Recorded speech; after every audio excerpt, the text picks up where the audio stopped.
Forged in the fires of revolution, tested on today's front lines of freedom. Before there was a nation, there was the United States Army.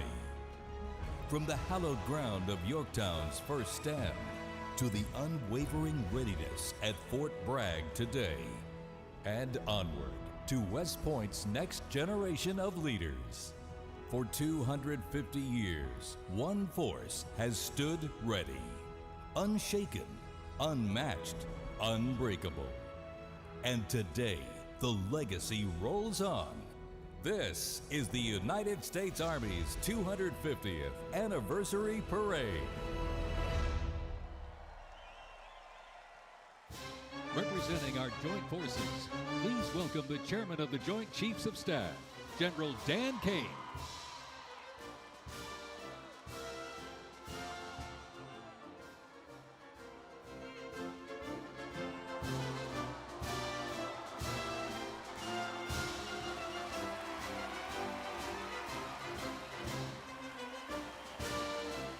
Joining us, the Secretary of the Army. Please welcome the Honorable Daniel P. Driscoll.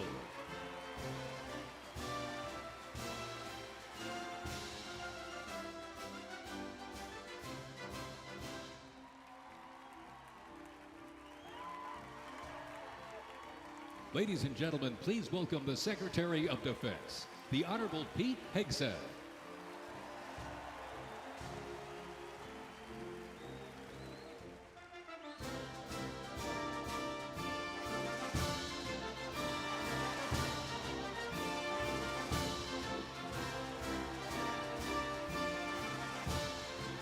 Ladies and gentlemen, the Vice President of the United States, J.D. Vance, accompanied by the Second Lady of the United States, Usha Vance, and their 3 children.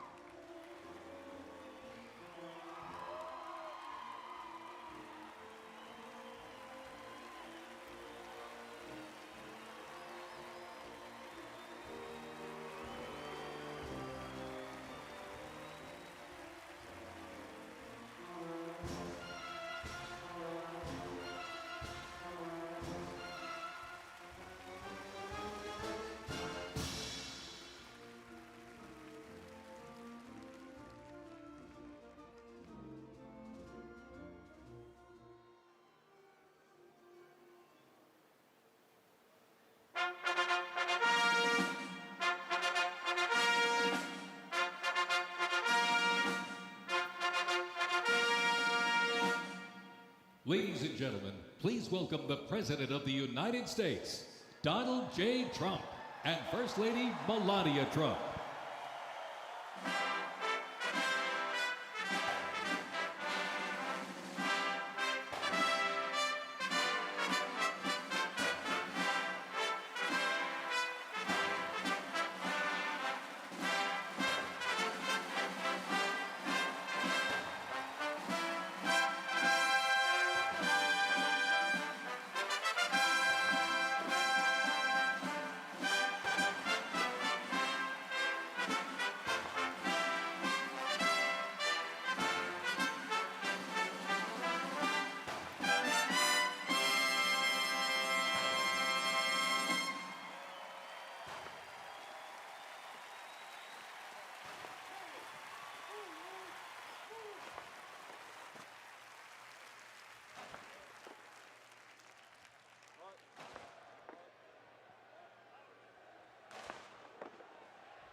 Ladies and gentlemen, to honor America, would you please rise for the singing of our national anthem?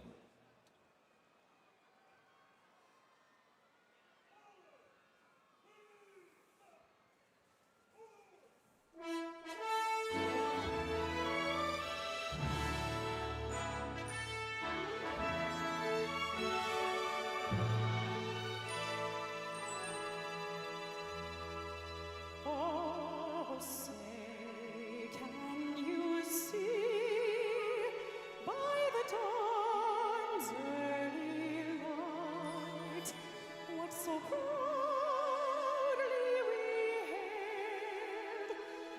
twilight's last gleaming,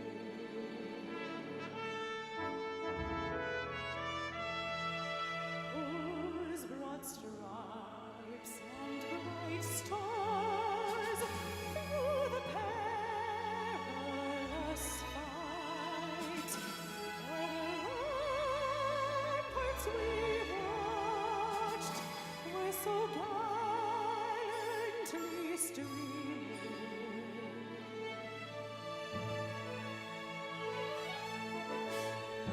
And the rockets' victory, the bombs bursting in air, gave proof through the night that our flag was still there.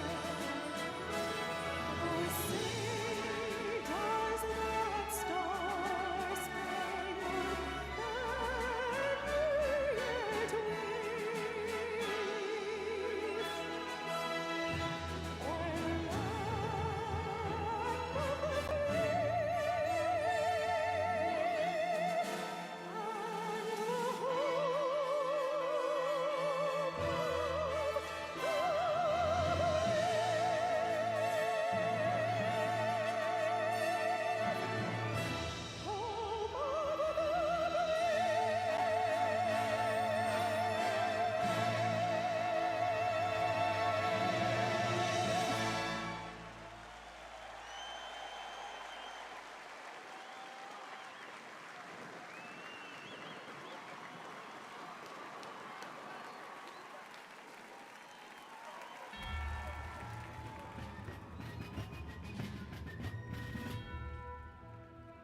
Before we even had a country, we had an army.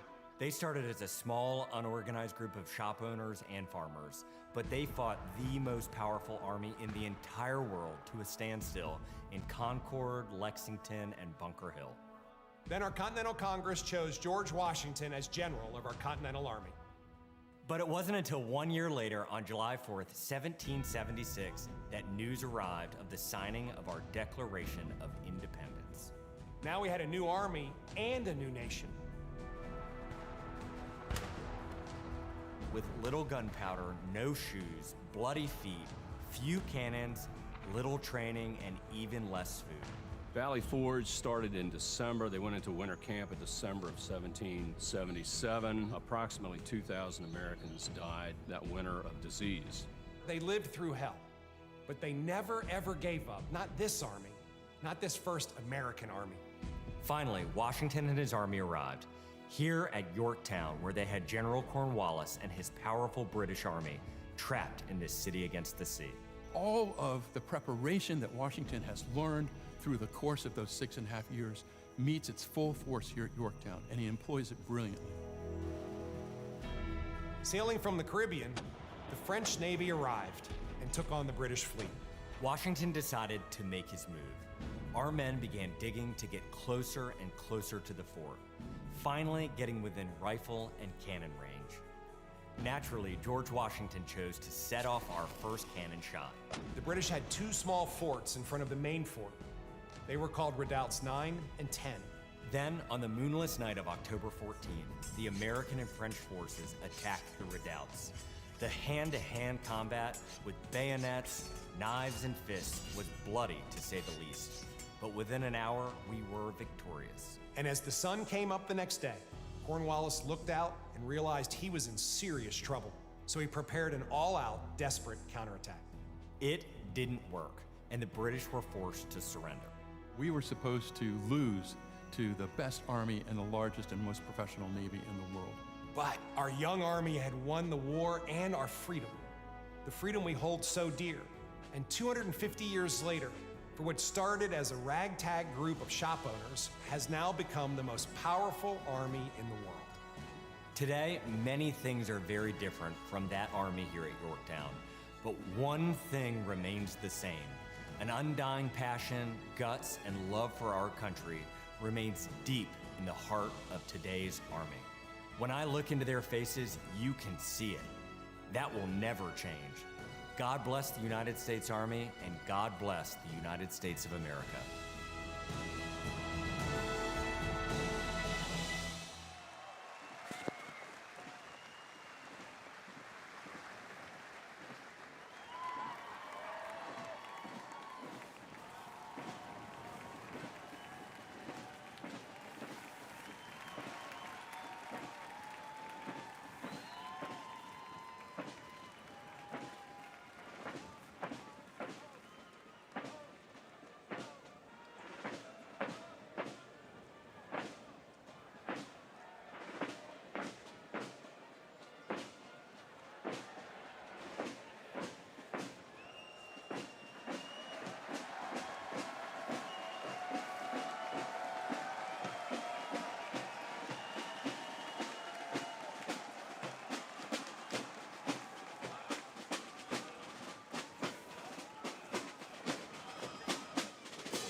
Ladies and gentlemen, our parade is officially underway.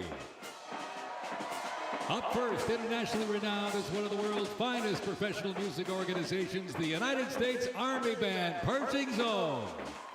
They are the premier music organization of the U.S. Army, our nation's most senior service. Stationed at Joint Base Meyer-Henderson Hall, Virginia, it plays an important musical role in events of national and international significance. They were founded back in 1922 by Army Chief of Staff John J. Pershing. They're led today by Colonel Bruce R. Pulver and Drum Major Rob Moore. Today, Pershing Zone is playing a melody entitled The Army Goes Rolling Along. This was actually written in 1908 by the then Lieutenant Edmund Louis Snitz Gruber, which was a descendant of Franz Gruber, who composed Silent Night. It was originally written to be the 5th Artillery Regimental song titled The Caissons Go Rolling Along, and in 1956 the lyrics were revised by Harold Arberg as the official song of the U.S. Army, and then retitled The Army Goes Rolling Along. Pershing Zone carries on its century-old legacy, playing a march that brings pride to every soldier, the Army Song. The 3rd Infantry Regiment is the oldest active duty unit in the U.S. Army. Established back in 1784, the unit was dubbed the Old Guard by Major General Winfield Scott during a victory parade in Mexico City after the Mexican War. It is the U.S. Army's official ceremonial unit and presidential escort, conducting year-round tactical training to ensure the highest standards and utmost discipline of its soldiers. The unit routinely represents the U.S. Army and our nation in official ceremonies, major sporting events, and their own, the U.S. Army's own Twilight Tattoo. The Old Guard also maintains 24-hour vigil of the Tomb of the Unknown Soldier, while also conducting funeral services honoring our fallen heroes at Arlington National Cemetery. The regiment's 50 campaign streamer stand is a testament to its long, faithful service to our nation. Ladies and gentlemen, the 3rd Infantry Regiment, the Old Guard.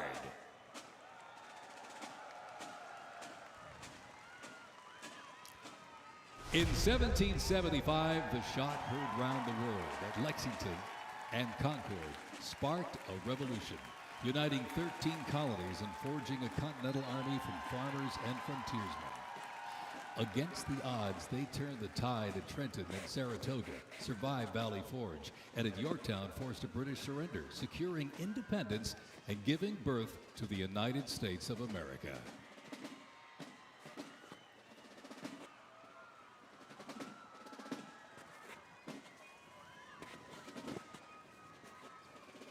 Before radios and field phones, sound was the signal.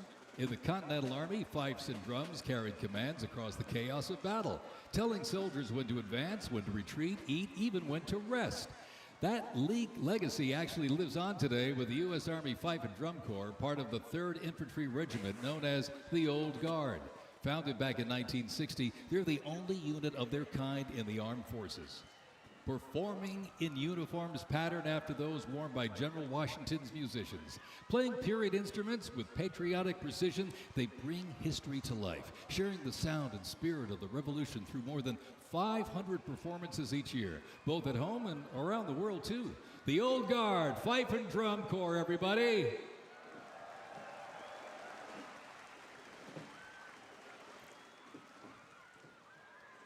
And now, from high above, ladies and gentlemen, celebrating 250 years, your United States Army parachute team, the Golden Knights. Descending at over 120 miles an hour, the Golden Knights are using flexible wing gliders to maintain their formation. They open their main canopy simultaneously and negotiate the softest possible landing. I'll tell you, they can't hear you, but they sure can see you. You can give them a great big wave, ladies and gentlemen. The Golden Knights, the finest parachuting team in the world.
Fort Sumter in 1861, a nation divided.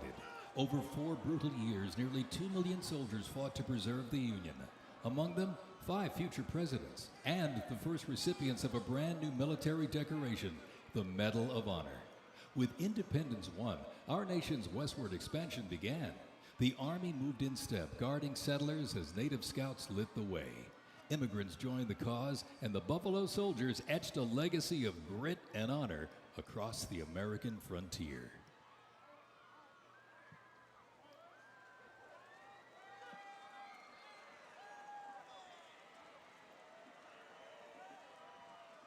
As they march by, a soldier's uniform signals their duty, their role, and their readiness. And by the late 1850s, official regulations outlined distinct looks, shaping the Army's identity and function across the force. Soldiers were issued 2 coats. One, a short sack coat for work and battle, with brass buttons and colored trim that marked their rank. Well, by war's end, that rugged sack coat became the soldier's uniform of choice. As the war escalated, volunteer enlistments surged. Congress authorized support for a force of up to 500,000 new troops, answering the call to preserve the Union. As they march by, representing the Civil War era of our nation's history, is the 4th Infantry Division based out of Fort Carson, Colorado.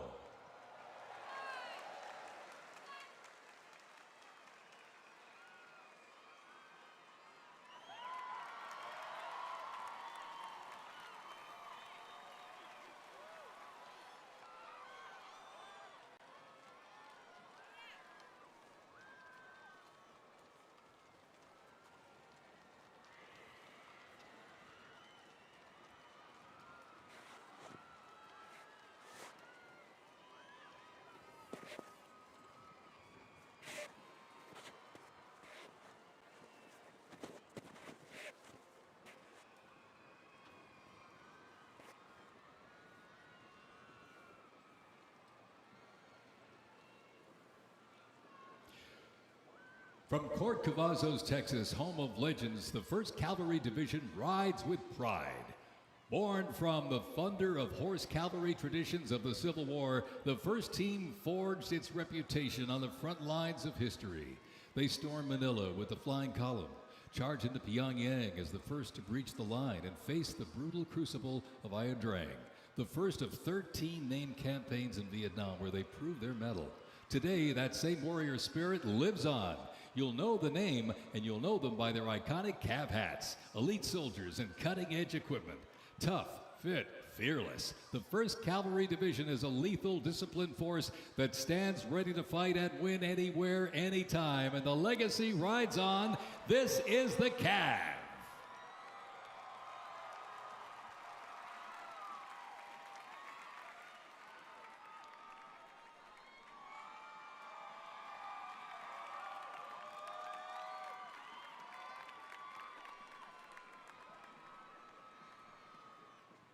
Special thanks to our sponsor, Lockheed Martin.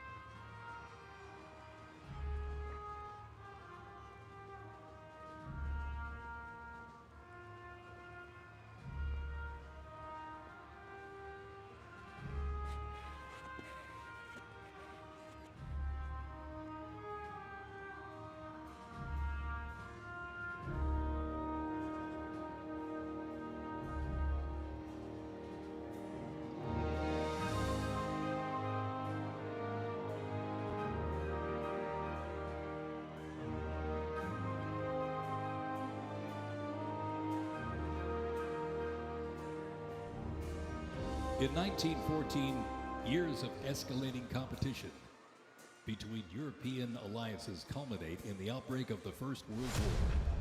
The two sides engage in the savage war of attrition, defined by opposing trenches, barbed wire, poison gas, and mass casualties. The United States initially maintained its neutrality, but was eventually drawn into the conflict in 1917. Despite having less than 130,000 soldiers at the beginning, the Army eventually grew to over 4 million, with nearly 2 million soldiers serving in Europe. In 6 months of fighting, nearly 50,000 Americans lost their lives, with another 190,000 wounded. The guns fell silent with the armistice of November 11th, 1918.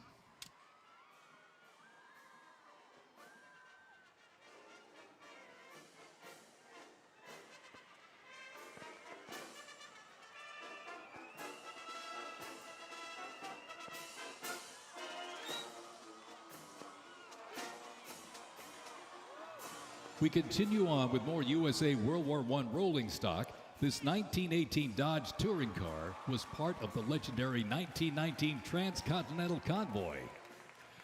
3,251 miles and 62 grueling days across the Lincoln Highway. Remember, no pavement, no GPS, and no power steering. Just grit, determination, and the drive to push Army mobility into the future. This car literally helped pave the way for the roads we rely on today, and reminds us when the Army moves, the nation follows. The 1918 Dodge Touring Car.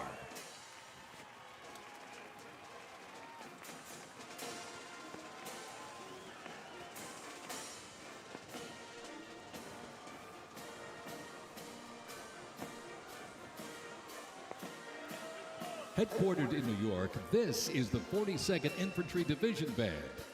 At the start of World War I, the 42nd Infantry Division was formed with troops from 27 National Guard units, stretching across the country like a rainbow. Composed of skilled musicians from all walks of life and professional occupations, they perform a variety of musical genres. Though their mission is primarily a musical one, the members were ordered into active federal service back in 2004 in support of Operation Iraqi Freedom 3. The band has also served in support of numerous state active duty missions, including cleanup efforts following Hurricane Sandy, distribution support during COVID-19, and recently, support for New York State Corrections. Commanded by Chief Warrant Officer 2 Ethan Wagner and led by Drum Major Sergeant First Class Drew Gans, the band is performing Over There, written in 1917 by Broadway composer and recipient of the Congressional Gold Medal George M. Cohan. Representing the World War I era is the 82nd Airborne Division, based out of Fort Bragg, North Carolina. You'll notice the unit is wearing replica World War I uniforms signifying the soldiers who served our nation during this time.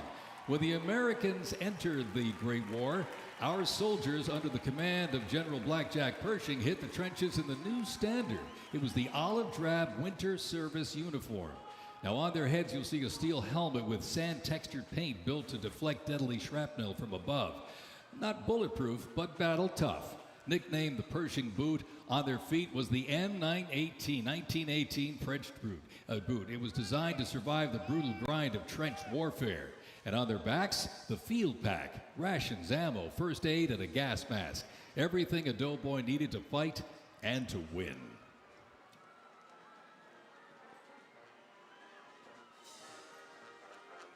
Incidentally, the 42nd Infantry Division was deployed to heavy combat abroad and then deployed again in World War II, ultimately liberating the Dachau concentration camp. The 42nd responded to the terrorist attacks on 9/11. Later, with the war on terrorism, the rainbow stretched across the world again, deploying in Iraq and Afghanistan.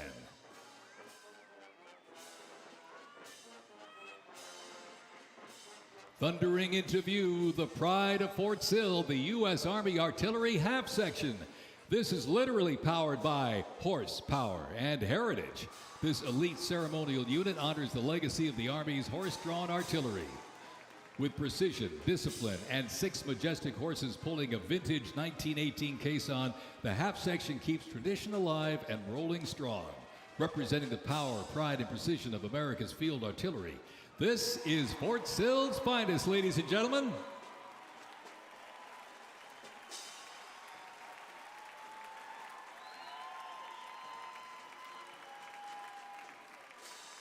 Special thanks to our sponsor, Form Energy.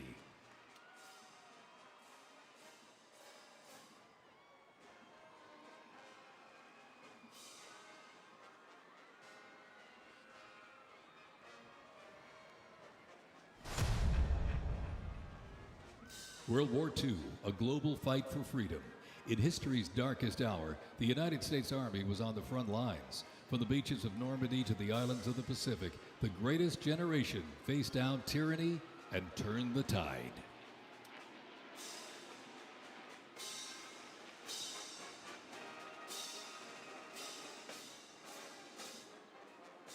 From bombers to fighters to transports, U.S. Army aircraft started to thunder across the skies in World War II. And take a look up there, ladies and gentlemen. Flying overhead right now, they are fast, they are fierce, and famously used in the Doolittle raid over Tokyo. Leading up front, the mighty B-25 Mitchell. Up next, the Cadillac of the sky, the P-51 Mustang. From the sky, we're back down on the ground. In World War II, one vehicle led the charge, the legendary quarter-ton 4x4 command recon vehicle, the Jeep. You might have a Jeep in your driveway, but not like this. The U.S. Army truck quarter-ton 4x4 command reconnaissance, better known as the Jeep, was an iconic vehicle of World War II and was the world's first mass-produced four-wheel drive vehicle. The Army used the Jeep for almost every military activity, including command vehicles, scout cars, and medical ambulances. Fast, rugged, the Jeep became a symbol of American ingenuity.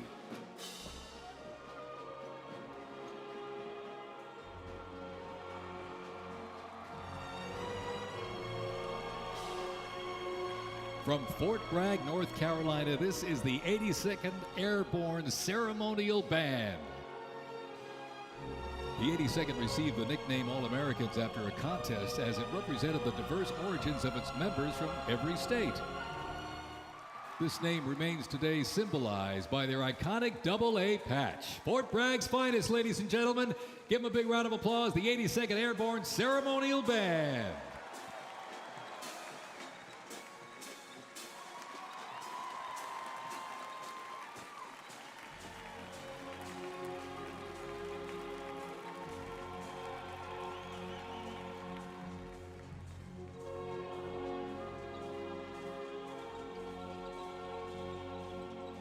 In a global fight like World War II, the U.S. Army knew our troops needed more than courage. They needed innovation. Uniforms evolved for every environment, but olive drab remained the mark of the American soldier. Shaped by lessons from the trenches of World War I, the Army introduced two battlefield essentials: the M1 helmet, tough, stable, and built to protect under fire, and the M1 Garand rifle, powerful and fast. It gave American troops a very clear edge. General George S. Patton called the M1 rifle the greatest battle implement ever designed, and history proved him right.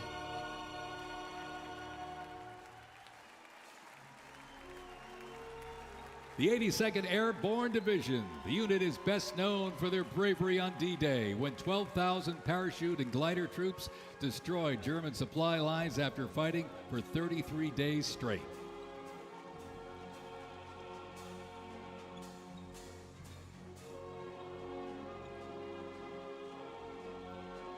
The 101st Airborne Division, based out of Fort Campbell, Kentucky, traces its lineage back to 1918 when it first established as the 101st Division.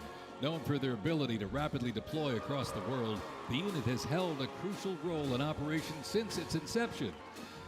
From parachuting behind enemy lines on D-Day to leading helicopter assaults in Vietnam, the 101st redefined modern warfare. In the 50s, the Screaming Eagles stood tall at home, protecting the Little Rock Nine during the fight for civil rights. In recent decades, they've been sent across the world with stints as far as the Middle East, where they took part in Operation Desert Storm and participated extensively in the war on terrorism in Iraq and Afghanistan. The Screaming Eagles continue to lead the way as tomorrow's division in today's Army.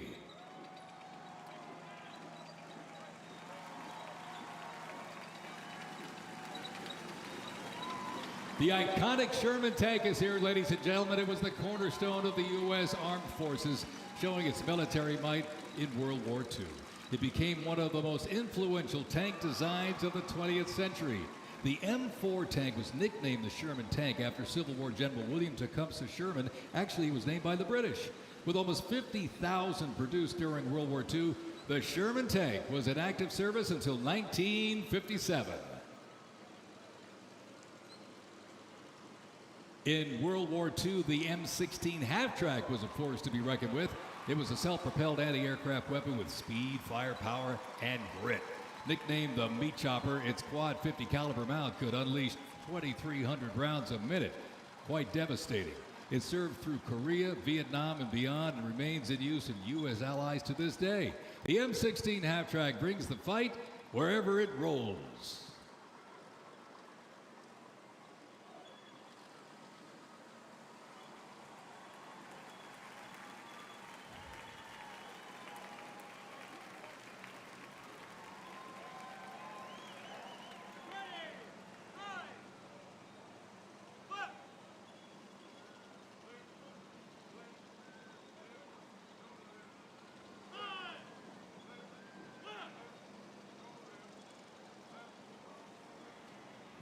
The U.S. Army Transportation Corps motto states, "Nothing happens until something moves." That was never more true than with this. Look at this, the 2.5-ton Chevrolet Deuce and a Half. It can move up to 10,000 pounds of cargo and was the backbone of the Red Ball Express that kept the Allies supplied after D-Day in World War II.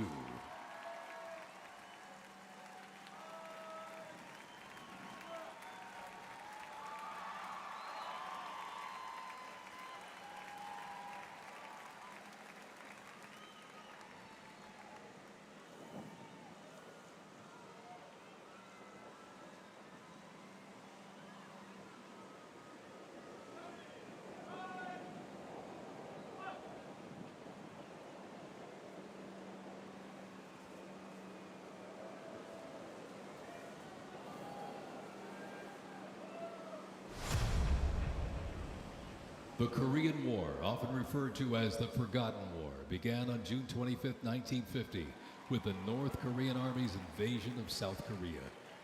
A coalition of South Korea, the United States, and other United Nations members defeated the invasion and advanced into North Korea. The coalition fought and defeated two Chinese offensives in the spring of 1951. Armistice negotiations began shortly after that defeat in July of 1951 until the armistice was signed 2 years later in 1953. Combat consisted of small attacks, raids, and patrolling. During this war, the United States deployed approximately 6.8 million military forces to the Korean Peninsula.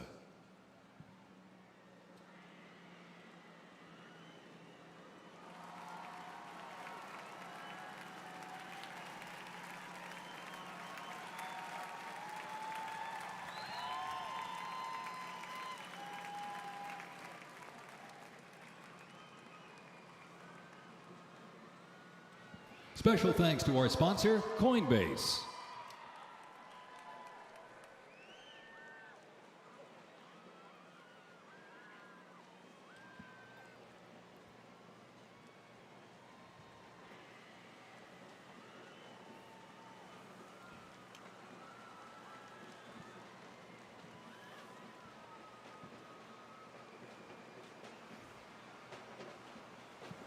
The M151 kept rolling along as the lightweight, high-mobility general-purpose vehicle replacing the famed World War II Jeep back in 1961. Officially named the Military Utility Tactical Truck, or MUT, most servicemen generally referred to it as a Jeep. The vehicle spanned more than 40 years in 4 manufacturers and were everywhere that the Army was deployed.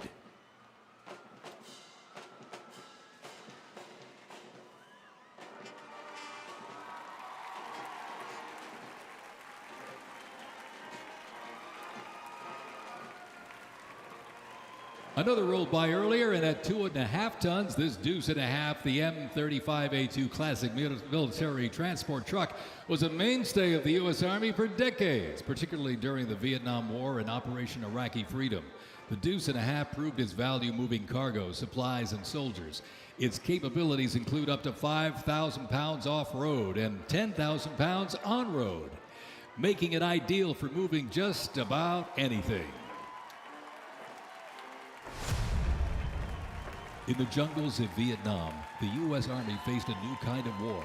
Helicopters became the new workhorses of battle, delivering troops, firepower, and supplies into some of the most unforgiving terrain on Earth.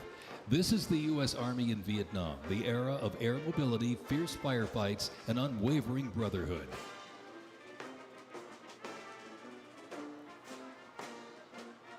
And over the music marching through, the roar of these legendary Army helicopters takes to the air. Flying overhead right now, they help define the Vietnam War. That staccato beat of the rotor blades was a welcome sound to many troops mired in combat. From transport and medevac to close air support and reconnaissance, they brought the fight to the front and pulled the wounded to safety. The OH-6 Cayuse scouted the terrain with unmatched agility. The AH-1 Cobra, also nicknamed the Snake, brought serious firepower. Its slim design, as you can see here, helped it survive and thrive in hostile environments to protect soldiers below. And the icon of the era, the UH-1 Huey, the first turbine-powered helicopter in service with the U.S. military. There was nothing the Huey couldn't do. General support, air assault, cargo transport, medic evacuation, and ground attack missions. The Cayuse, Cobra, and Huey, ladies and gentlemen, 3 iconic Army symbols in the sky.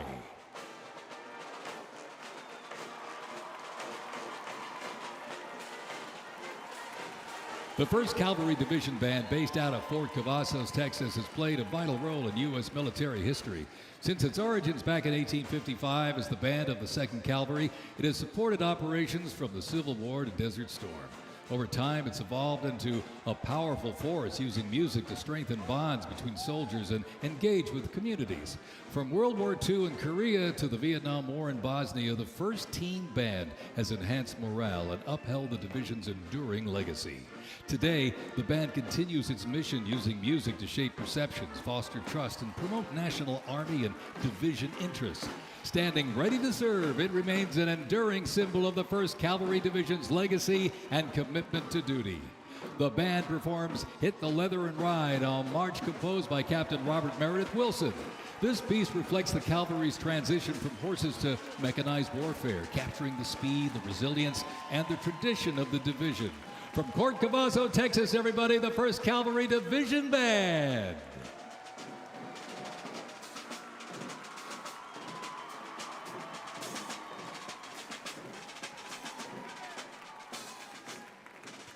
The U.S. Army deployed large numbers of troops in support of the Vietnam War. The first contingent of U.S. Army advisors arrived in Vietnam in the late 1950s, and that quickly grew to a small team of around 100 soldiers, which then expanded to more than 600 over the next decade. As the war intensified, troops' numbers quickly grew as the war between the South Vietnamese government and the communist insurgents supported by North Vietnam intensified. By January 1969, more than 364,200 soldiers organized around 7 divisions and 20 separate combat brigades. The United States began withdrawing its forces in July of 1969, and the last Army combat unit left South Vietnam in August of '71. The last U.S. combat soldier came home March 1973, while a small number of non-combat personnel remained until April 1975.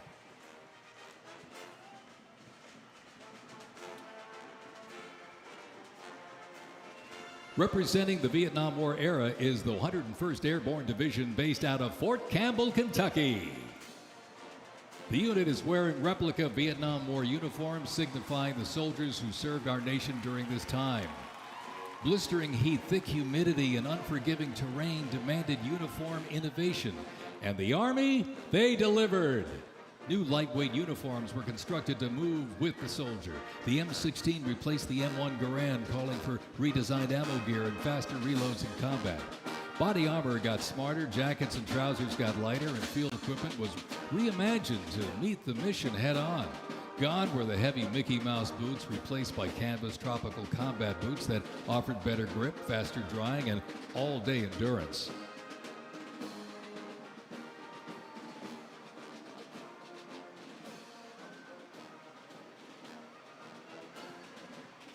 Special thanks to our sponsor, Oracle.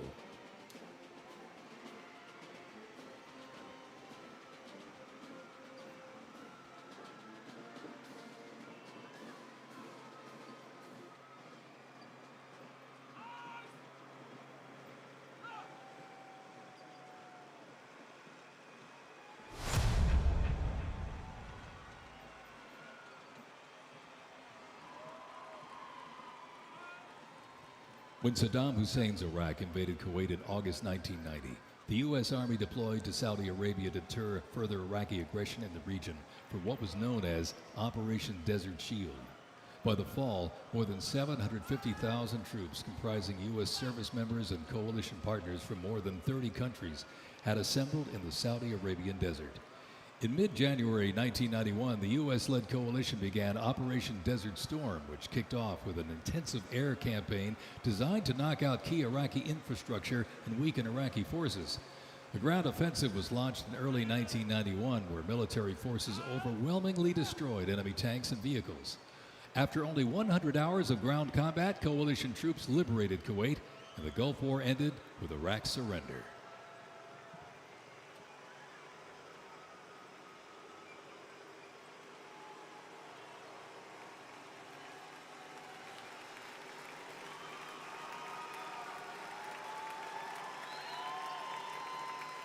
From Fort Riley, Kansas, this is the 1st Infantry Division, one of the Army's most storied divisions. Nicknamed the Big Red One because of the distinctive red on their unit patch, as the oldest continuously serving division in the U.S. Army, the unit has participated in every major operation since World War I, living up to its motto, no mission too difficult, no sacrifice too great, duty first. The 1st Infantry Division was originally established as the 1st Expeditionary Division in 1917 and spearheaded the American Expeditionary Forces in France during World War I.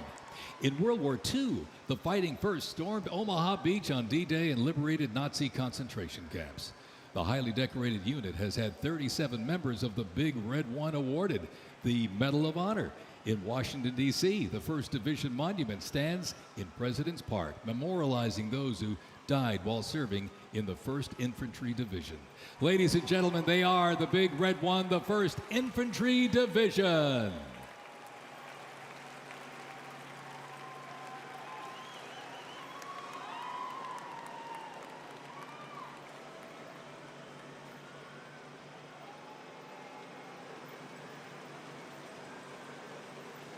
More military rolling stock.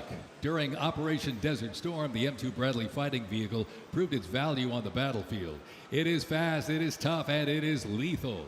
Named for General Omar Bradley, a leader from West Point's famed class of 1916, the Bradley was built to carry troops into combat with protection and power. Armed with a 25mm chain-driven cannon and twin tube-launched optically tacked wire-guided missiles, it played a critical role in clearing the way during the ground assault into Iraq. While the Paladin looks and sounds like a tank, it is technically a self-propelled howitzer that was first introduced back in the 1960s. Over the years, it's been upgraded to perform in versatile battlefields from Vietnam to the Soviet Union to Iraq.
In the Gulf War, no division hit harder or moved faster than the 1st Armored.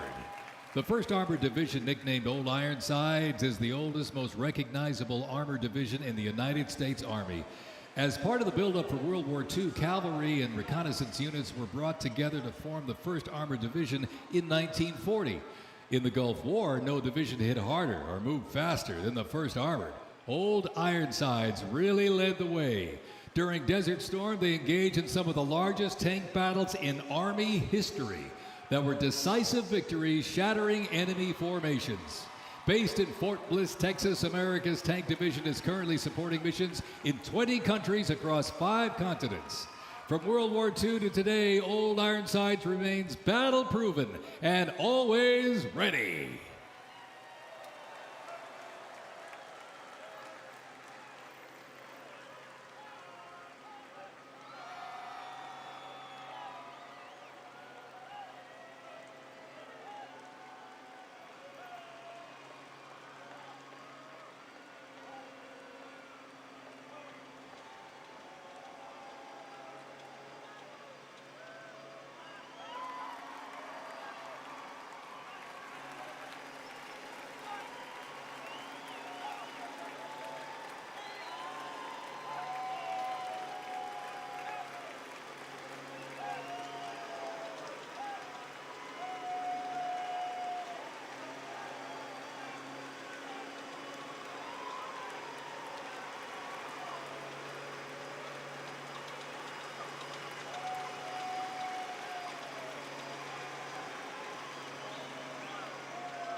First used in Operation Desert Shield and Desert Storm, the M119 howitzer brought precision firepower to the front lines. Lighter and more mobile than larger artillery, it was built for the infantry brigade, able to fire high into the air or directly at the target depending on the mission. Whether used in battery formation or as a standalone support weapon, the M119 delivered reliable, responsible fire when it mattered most. Still in service today, including on the front lines in Ukraine, it remains a trusted part of the Army's arsenal.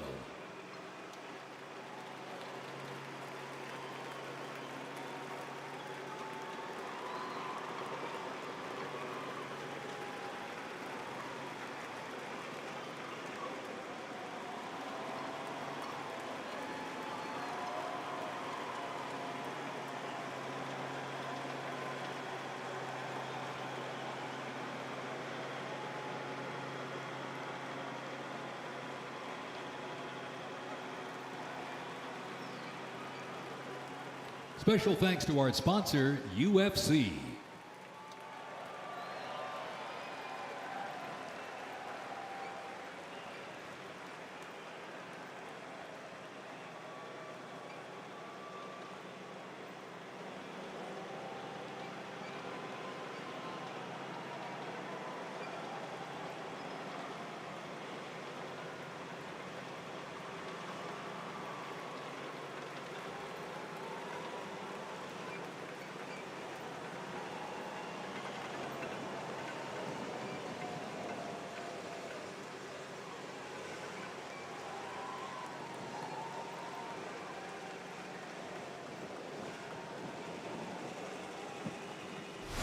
On September 11, 2001, terrorists destroyed the World Trade Center in New York City and struck the Pentagon in Washington, D.C. using commercial airliners. In response, the U.S. launched the global war on terrorism. The U.S. would stop potential threats around the world and take the fight to terrorist groups and the nations that back them. The Army immediately deployed forces to Afghanistan to destroy Osama bin Laden's al-Qaeda terrorist organization and depose his sponsors, the ruling Taliban. The 2003 President Bush expanded the war to Iraq. Soldiers and other armed services overthrew Iraq's dictator Saddam Hussein. The fight to stabilize Iraq and prevent terrorist groups from overthrowing its new government continues to this day. The campaign in Afghanistan lasted until 2021 when U.S. forces withdrew and the Taliban returned to power. Over the course of the two-decade conflict, over 2 million servicemen and women, less than 1% of the American population, deployed in support of the global war on terrorism. Most of those who served were members of the United States Army.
The global war on terrorism saw the introduction of a range of new technologies on the battlefield.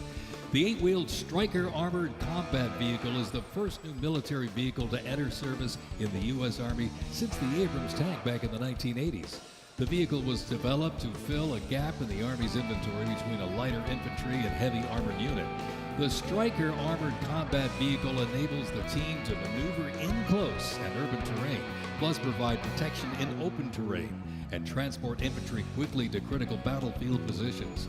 The first Stryker vehicles were fielded back in 2002 with the 1st Stryker Brigade combat team deploying to Iraq in 2003.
U.S. Army Rangers, predating the Revolutionary War, fought in the War of 1812 as part of the regular Army and patrolled the frontier from Ohio to western Illinois on horseback and by boat, with the likes of Daniel Boone and Abraham Lincoln in their ranks.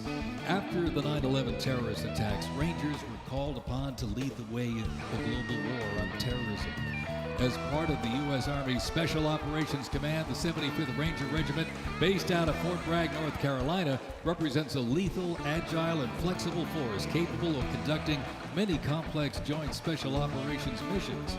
Today's Rangers Regiment is the Army's premier direct action raid force. It is always combat ready, mentally and physically tough, and prepared to fight our country's adversaries. The U.S. Army Special Operations Command is an elite group of individuals trained to lead and succeed in protecting the country from their threats. Composed of 5 units with unique specialties, Special Operations works in small tactical teams, taking on the most challenging and sensitive missions. Military legends to service members and civilians alike, they take on terrorists through quiet guerrilla war-style missions in foreign countries. Ladies and gentlemen, the U.S. Army's Special Forces.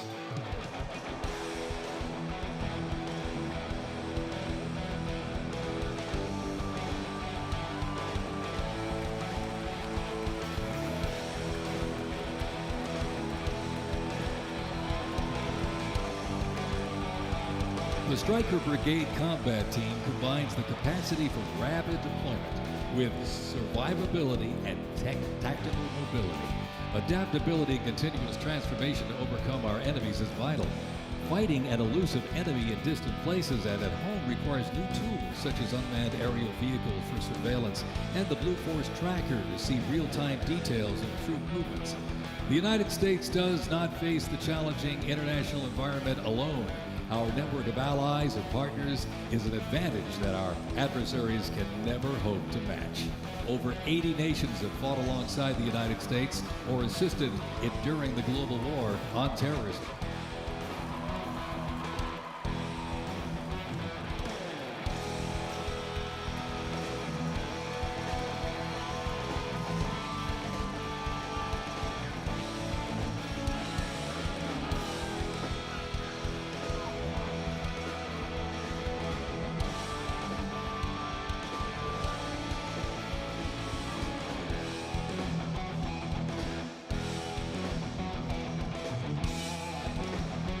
The 10th Mountain Division's climb to glory began with its establishment as the 10th Light Division in July 1943, the only one of its size in the U.S. military to receive specialized training for fighting in mountainous conditions. After periods spent inactive as a training division and as a standard infantry division, the unit returned to its roots in 1985 when it regained its Mountain Division designation. In the 1990s, the division participated in numerous humanitarian and peacekeeping operations.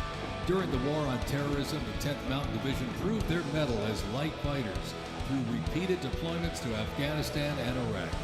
Now, since 2002, the 10th Mountain Division, based out of Fort Drum, New York, has been the most deployed regular Army unit. Its combat brigades have seen over 20 deployments to both Iraq and Afghanistan in support of Operation Iraqi Freedom and Operation Enduring Freedom. To show America's military might, they have one purpose: to deter war and, if ordered, defeat the enemies of the United States of America. They are the 10th Mountain Division.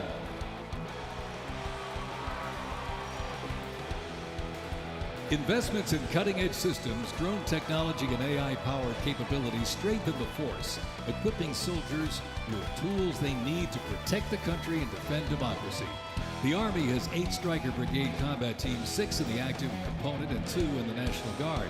More than 2/3 of the 7,000 servicemen and women who sacrificed their lives fighting the global war on terrorism were part of one of the Army's 3 branches: active duty forces, the Army Reserve, and the Army National Guard. The Army is continuously transforming to deter aggression to ensure our adversaries cannot outrange or outpace us. This transformation is not just about adapting, it's about maintaining dominance, ensuring that America's Army remains unmatched in its speed, flexibility, and ability to support the nation's strategic priorities.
Makes transportation for the U.S. Army a very vital element. Spread across the parade today, numerous fighting vehicles, some designed for very specific functions and others for flexibility, but they all must be maintained. With over 200,000 trucks alone, wheeled vehicle mechanisms ensure that the fleet of vehicles are ready, and these mechanics get the job done. This convoy starts with the M777, a lightweight howitzer. These lightweight howitzers may not look particularly lightweight, but are made from titanium. They are 7,000 pounds lighter than their predecessor, the old M198. Used by the Army since 2005, the M777 is currently being used in Ukraine. Weighing only 4,700 pounds, the M119 howitzer is smaller and is used by infantry brigades, particularly for air assault missions. It was first used in Operation Desert Shield and Desert Storm in 1991 and is also seeing active use in Ukraine.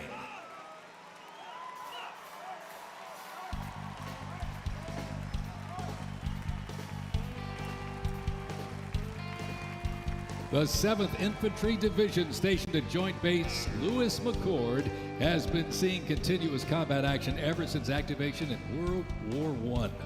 From Europe to the Aleutian Islands, Japan, Korea, Afghanistan, and the Pacific, the Bayonet Division boasts a proud history of answering the call of its motto, "Trust in Me," with resolute dedication.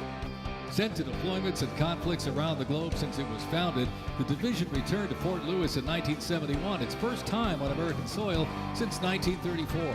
The 7th Division, originally called the Hourglass Division due to their patch design, gained the nickname Bayonet Division during their deployment to Korea in June of 1950. At Incheon Landing and during the liberation of Seoul, they were credited with plunging the bayonet into the heart of the enemy, with 13 members of the division receiving the Medal of Honor. The 7th enables and sustains the combat readiness of 2 Stryker Brigade combat teams and a combat aviation brigade.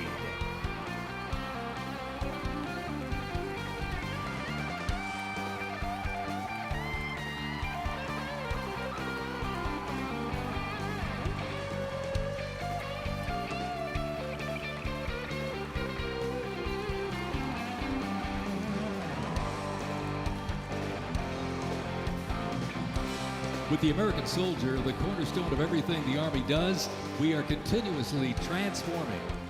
Army careers span the spectrum from attorneys to astronauts and mechanics to engineers.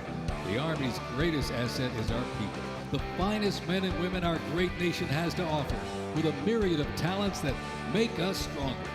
Aside from its people, the Army's next greatest asset is its technology and equipment. Coming up next, these vehicles offer a glimpse of what the Army employs for readiness and battle. The portable howitzers and the portable Abrams tank were used extensively in the Gulf War, along with Bradley tanks and the infantry squad vehicle. The ISV provides enhanced tactical mobility of an infantry brigade combat team. This allows commanders greater freedom of movement and action. The ISV provides the warfighter with increased flexibility to ensure infantry units maintain momentum to achieve mission success.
When duty calls, U.S. Army soldiers don't just answer, they lead.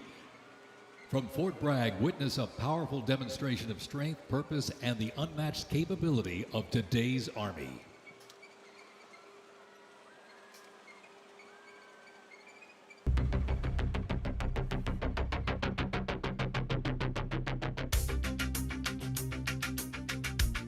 has made me see my potential, and I feel like it's molded me into a better person. I grew up in a very patriotic household. My grandfather, he served in World War II, and his brother, my uncle, served in Vietnam. I can do this. If they can do this, I can do this. When I was born, my dad was still serving in the military, and him coming home in his uniform, I'm like, yeah, I want to do that. Ready for takeoff. My motivation, I think it follows in line, I think, with what my family's done is kind of a sense of duty to serve our country and give back since it's given us so much. I'm a very, let's say, timid person, but definitely helped me become a more confident person.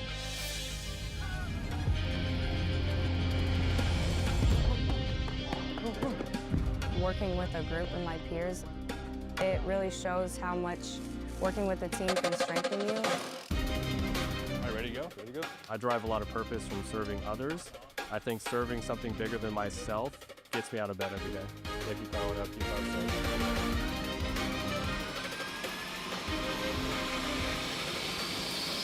I definitely pushed myself further than I ever thought I could go. I joined the military service because I want to deploy. That's my main goal, is deploy, deploy, deploy. If we get the call, we have to go somewhere, we'll do what needs to be done. That's just the way we operate here.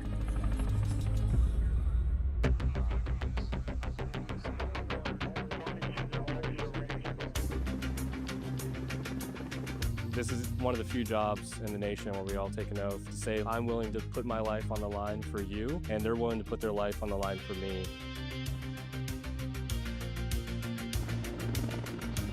This is what we train for. This is what I want to do.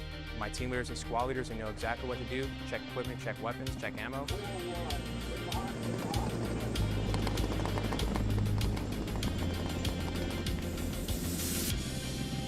We're always ready to deploy within 18 hours and handle the mission at task.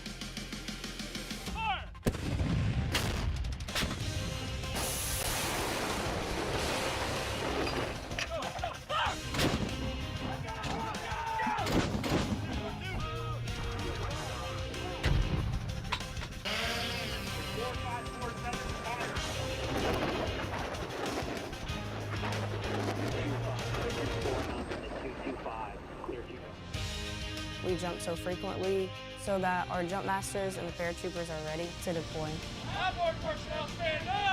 I'm very passionate about being a jump master. The paratroopers, they see you and, you know, they believe in you. I love to instill that confidence with my passion into those paratroopers. It's a rush. It's great.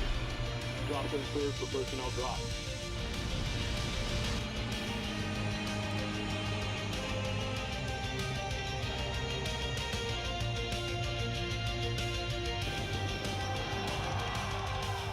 This week we honor 250 years of valor and glory and triumph by the greatest fighting force ever to walk the face of the earth, the United States Army. For 2.5 centuries, our soldiers have marched into the raging fires of battle and obliterated America's enemies. I love the Army. It is a great place to set yourself up for success, to prepare yourself for the future. God bless you, God bless our soldiers, and God bless the U.S. Army.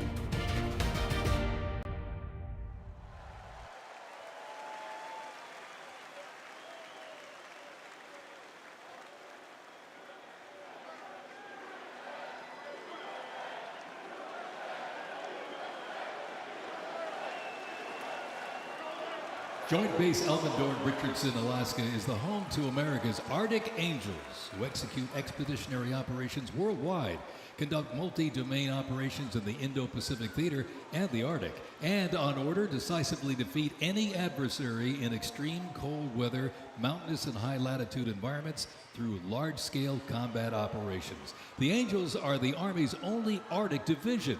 Masters of Arctic Warfare, the 11th serves worldwide in all climates. Established in November of 1942, the Angels of the 11th Airborne Division led the way in the Philippines during World War II and spearheaded an amphibious invasion of Luzon and distinguished themselves during the liberation of Manila. After periods spent inactive and stationed in Germany from 1963 to 65, the division operated as the 11th Air Assault Division with the mission of testing and refining the Army's helicopter-centric air mobility doctrine. Activated once again in June of 2022, they remain dedicated to defending America's interests throughout the Arctic, in Alaska, and beyond. The 11th Airborne Division, America's Arctic Angels.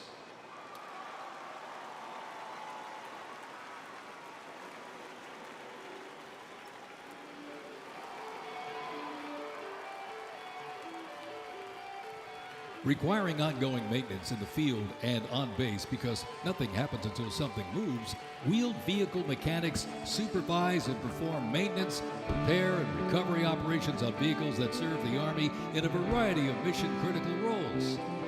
Included in the array of mobile artillery such as Paladins and the Abrams tank is the Joint Light Tactical Vehicle known as the JLTV. It's highly adaptable, providing protected and sustained mobility for personnel and payloads. The JLTV is known for its off-road capability while providing armor against small arms and improvised explosive devices.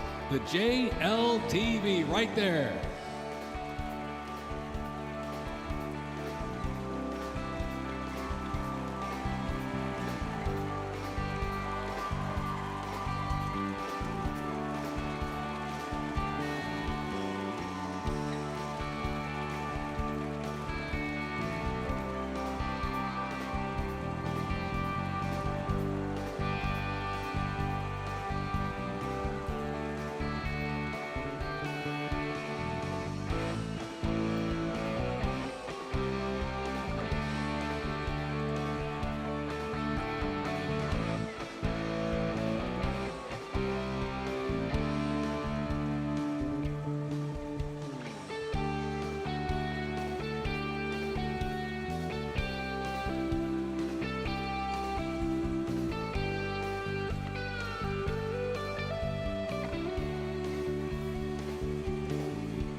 The U.S. Army Reserve is inseparably linked to America's long-standing citizen soldier tradition. Organizationally, the Reserve's roots lie in the Medical Reserve Corps, established back in 1908 to provide a ready reserve of medical manpower. This organization was folded into the new offices of the Officers Reserve Corps in 1917. Reserve organizations furnished crucial manpower to the Army during World War I and were merged into 1920 into the Organization of Organized Reserve. During World War II, the Army activated 26 organized reserve infantry divisions, and roughly a quarter of the Army's officer corps came from the reserves during the conflict. During the Korean War, the Organized Reserve Corps was reorganized and redesignated the U.S. Army Reserve. The Army Reserve has since served as a vital source of manpower for the force during times of need, gradually transitioning from a strategic force to an operational force in response to the pressures of the war on terrorism. In the 170,000 Army Reserve soldiers and 11,000 civilians serving their home communities, and when needed, they can quickly mobilize. The Army can't deploy, they can't fight or win without the Army Reserve. They are an important component of Army readiness. Let's have a big hand for the Army Reserve.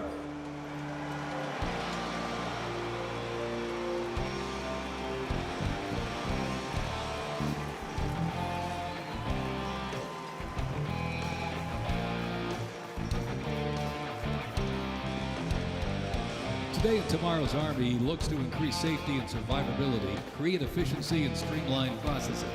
The Stryker is a great example of assessing evolving needs and developing the solution. Strykers provide a balance between heavy armor and infantry brigade and combat teams.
When Americans hear the name Bastogne, they remember one of World War II's most heroic defenses, the Battle of the Bulge.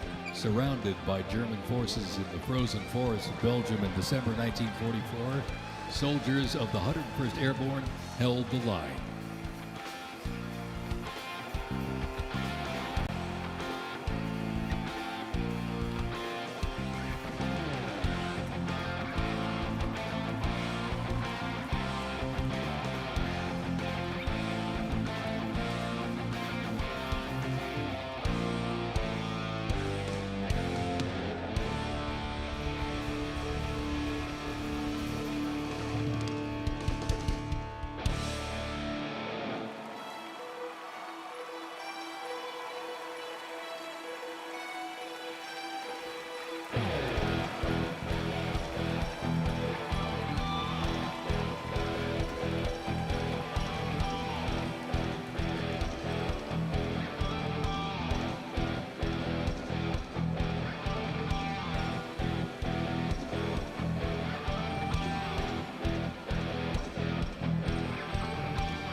The unit before you is a platoon from the multi-purpose company's 2nd Battalion, 327th Infantry Regiment, 1st Mobile Brigade, 101st Airborne Division, Bastogne.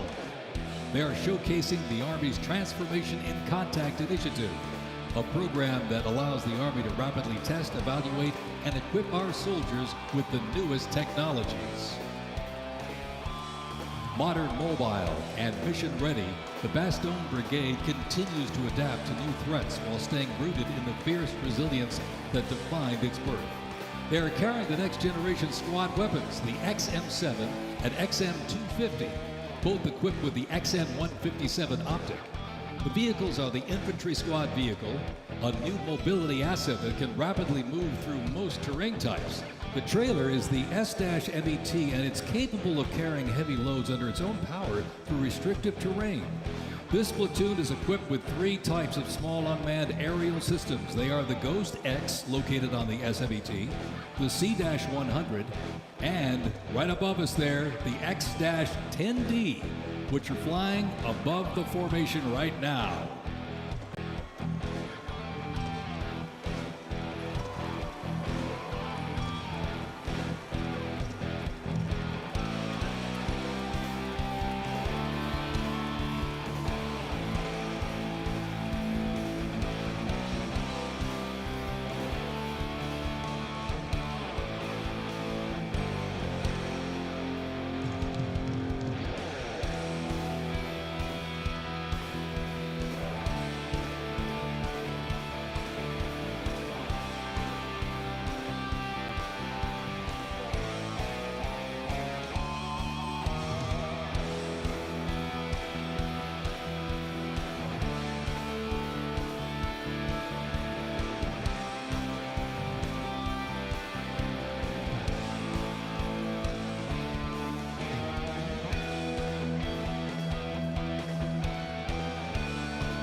The Bradley fighting vehicle has proved itself to be lethal and survivable in multiple theaters since it first fielded back in the 1980s. Designed as a troop transport, tank killer, and to match speed with an Abrams tank, the Bradley is a fierce fighting machine.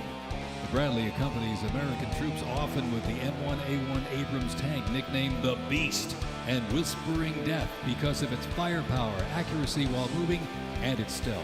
Together, they offer mobility and firepower, a fearsome combination.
Band high in the sky, the AH-64 Apache. It's the premier attack helicopter in the world. The Apache entered service in the mid-1980s and continues to evolve and modify to meet worldwide threats. It can deliver intense fire on the battlefield with an array of aerial rockets, guided Hellfire missiles, along with 30-millimeter cannon fire. The aircraft you see here is configured with a sophisticated targeting radar system and can operate in poor visibility and in the black of night. With more than 1,280 aircraft in operation accumulating over 5 million flight hours, 1.3 million of which have been in combat, the AH-64 Apache represents the backbone of the U.S. Army's attack helicopter fleet and a growing number of international defense forces.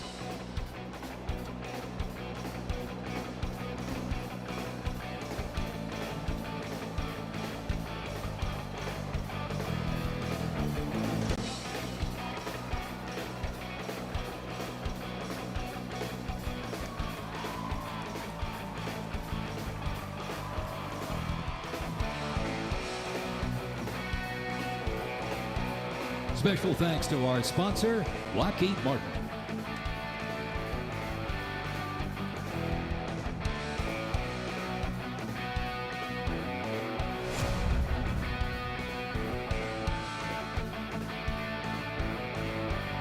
Now, let's roll on to the future of Army readiness.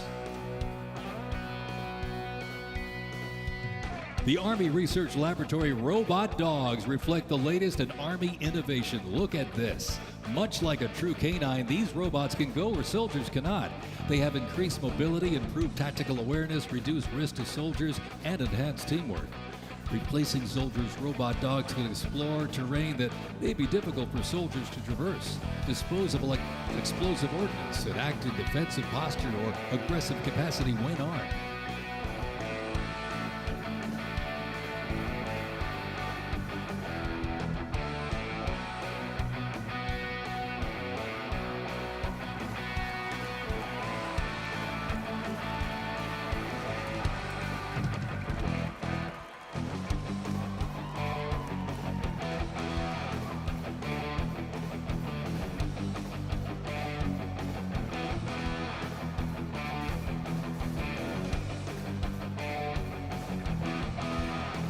The Ghost Robot Dog is another innovation that can adapt seamlessly for various missions from recon to bomb recognition.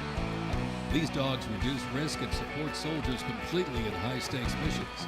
They have a standard walk speed of 2 miles per hour and are working towards 6.7 miles per hour sprint.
As the oldest continuously serving Army band and the oldest unit at West Point, this is the United States Military Academy Band, ladies and gentlemen.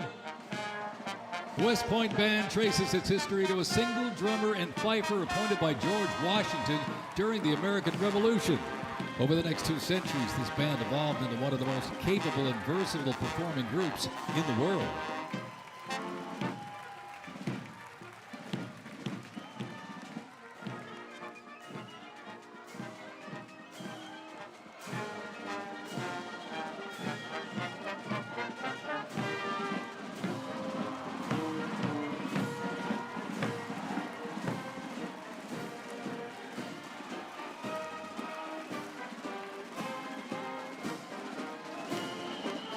one of the most prestigious institutions in the world where leadership is forged and duty becomes destiny.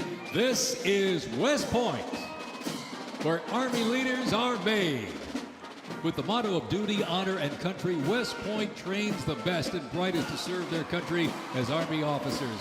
Founded back in 1802 by President Thomas Jefferson, West Point is the home of the Long Gray Line, a legacy of courage and excellence that includes 77 Medal of Honor recipients, 2 U.S. presidents, Grant and Eisenhower, and numerous generals, including John J. Pershing, Douglas MacArthur, and Norman Schwarzkopf.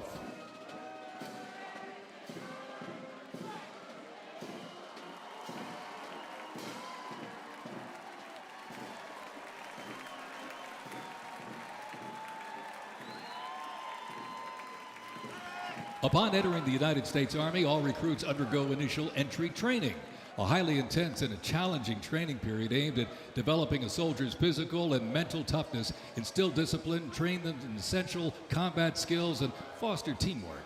IET transforms civilians into soldiers based on the 7 core Army values: loyalty, duty, respect, selfless service, honor, integrity, and personal courage.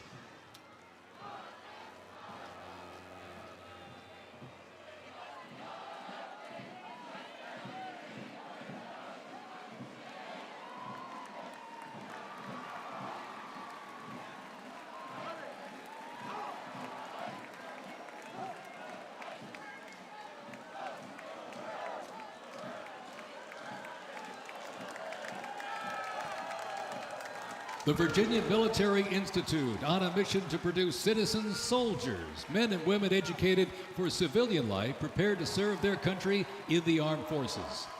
VMI counts a Nobel Prize winner, 11 Rhodes Scholars, generals, 7 Medal of Honor recipients, and a Pulitzer Prize winner among its graduates.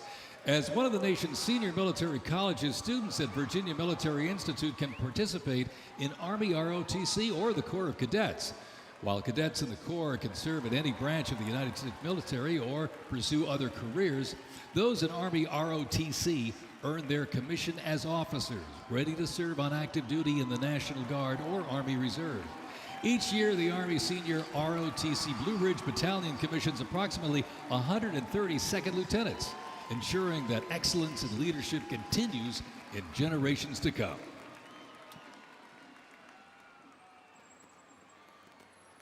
The Citadel, the Military College of South Carolina, offers students the opportunity to participate in Army ROTC or the Historic Corps of Cadets. Founded in 1842, the Citadel is the 3rd oldest of the senior military colleges and is known for its Corps of Cadets living and studying under a classical military system that makes leadership and character development essential. While military service is not required at graduation, more than 120 students earn their commission each year through the Army Senior ROTC Palmetto Battalion, playing a vital role in shaping the future.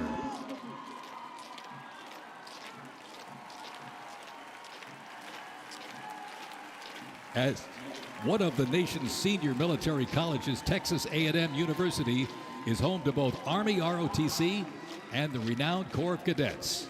The Corps of Cadets' central purposes has remained building individuals that exemplify respect, excellence, leadership, loyalty, integrity, and selfless service. Students at the university who participate in the Army ROTC earn their commission as officers, ready to serve on active duty in the National Guard or Army Reserve. Each year, the Army Senior ROTC Warrior Training Battalion at Texas A&M proudly commissions more than 90 second lieutenants and is honored to shape the future leaders of the U.S. Army.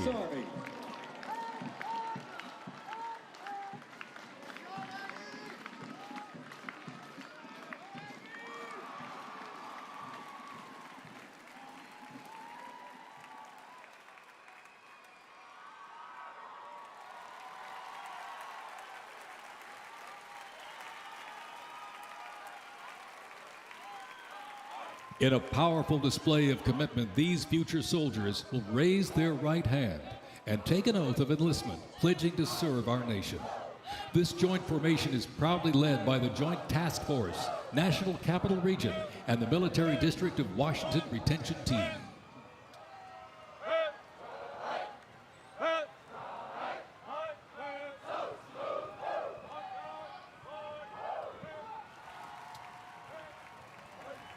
Shaping tomorrow's Army, West Point's most inspiring cadets remind us that America's future is courageous and in capable hands.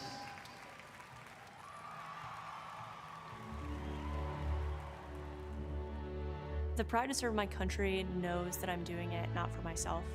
Every day I put on the uniform, I'm not just representing Caroline Robinson. I'm representing my company here at the Academy. I'm representing West Point. I'm representing the United States Army, and ultimately, I'm representing the United States of America. I really came to West Point because belief in the American dream and giving back to our country. You're a part of something that is much bigger than yourself. You're a part of a tradition of excellence and a legacy that's connected not only to the Academy, but to the American Army. I'm surrounded by people who want to make themselves better and serve our country. Excellence is their baseline, and that to me is what it means to be a West Point cadet. From the earliest days of our nation, this supreme tradition of American military service has been passed down from soldier to soldier and generation to generation, and it's a beautiful thing to watch.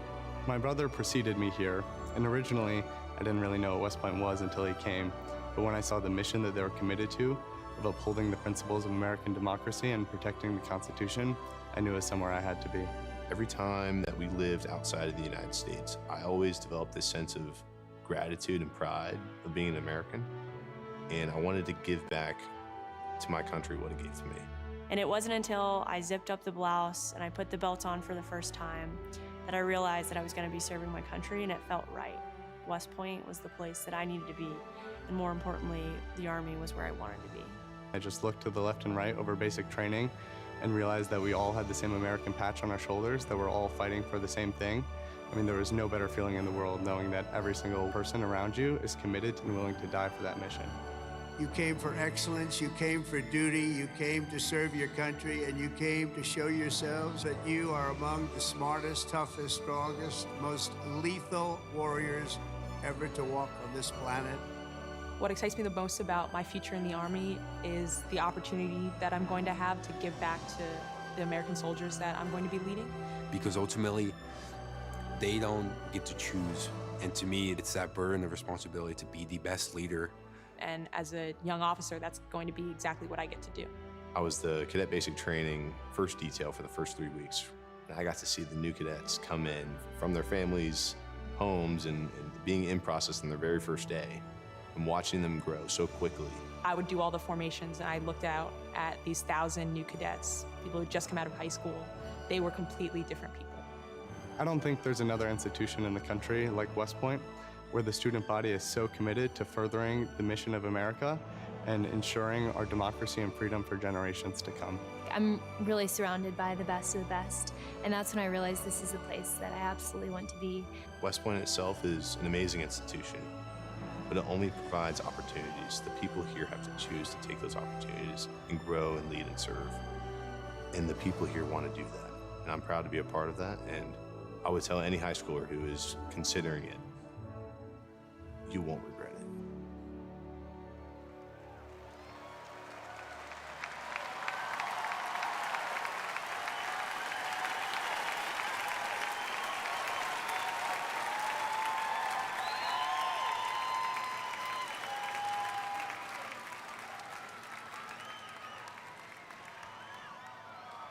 Left.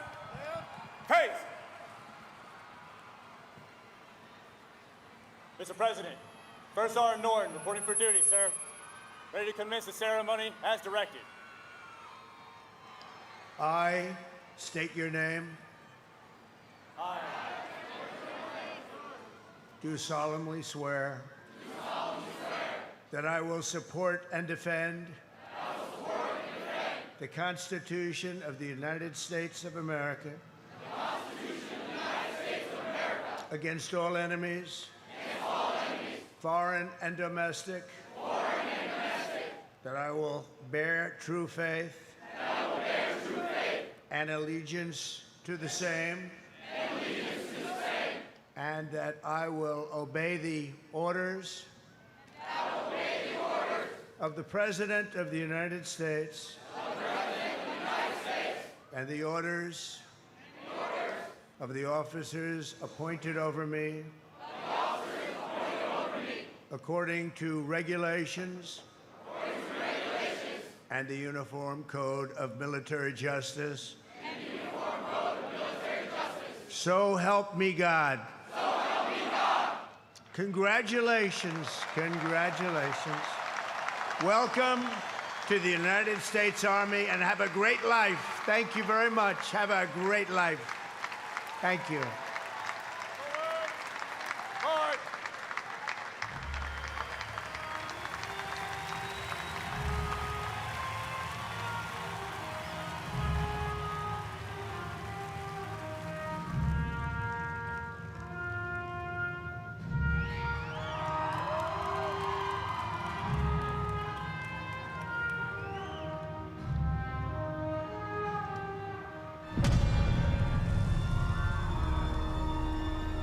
Ranger School is the best life insurance policy for our Army. It will always end with two people facing off with each other, and we need young leaders to be able to close with and destroy the enemy and defend our nation's interests forward. Surrender is not a Ranger word. It's not an option. I know that I'm not going to be able to get to do this again. This is my chance. It all starts at the legendary Ranger School, the crucible where these elite warriors are forged. It has been described as the longest approved gut check in the Army. Over 62 days, students will patrol hundreds of miles over mountains and through swamps under the crushing weight of their equipment. All the while, they are deprived of both food and sleep, forced to perform at the very edge of their physical limits. But it's not just the physical challenges that make Ranger School so intense. The mental strain will break these soldiers down to their core. If I have a come-to-God moment, I have to take my PC off my patrol cap. And on the inside of that, my commander gave me a Ranger tab, the yellow and black one that you get during graduation. And I pinned it to the inside of my PC. Ranger School is not for the faint of heart, but for those who are up to the challenge, it is the ultimate proving ground. They already didn't have enough beds for the people in our company.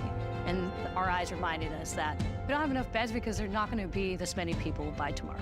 Just a slight reminder that there's too many of you anyways, and not all of you are going to pass.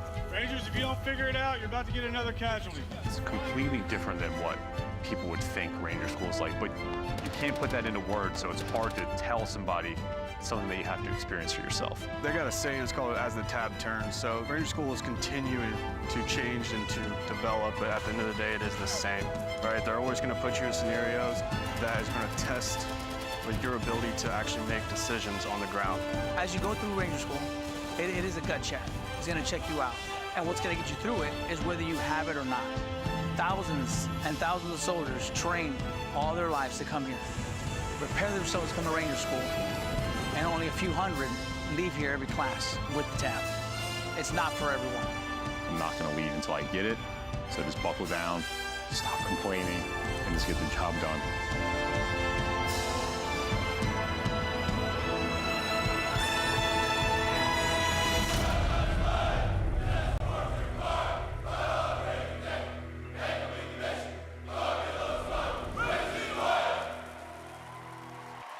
Please welcome country music sensation and proud supporter of our troops, Warren Ziders.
I'm not gonna lie, y'all, I'm nervous, but I would just like to say thank you so much for having me here tonight. I am just so fortunate to be here in front of y'all, and thank you guys so much for what you guys do. And honestly, happy birthday, y'all. Happy birthday.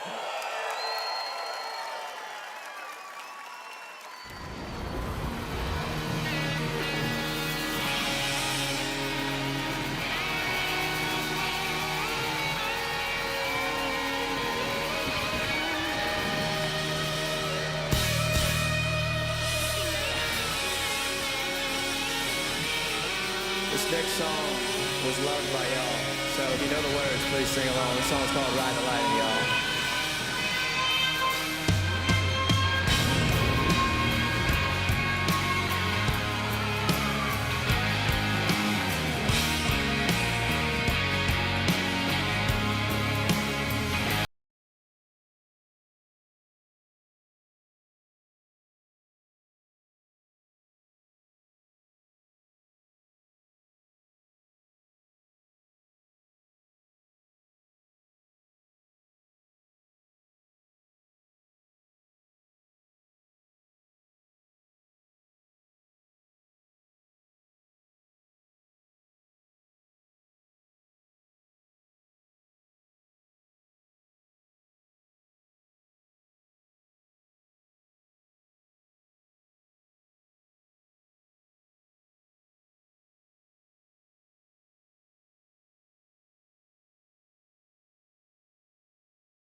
I see you singing, my friend.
We got one more chorus, y'all.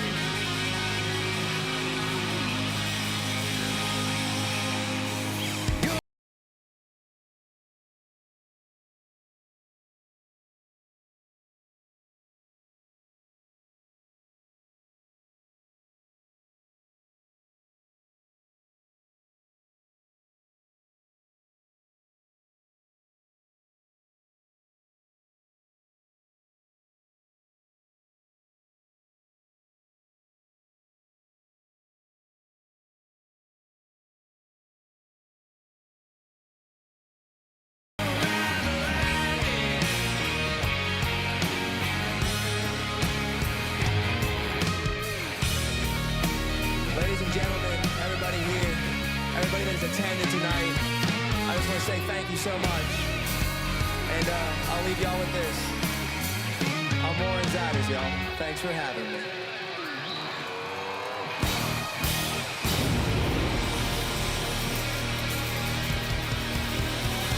It has been my honor, ladies and gentlemen. I really mean that. Thank you so much.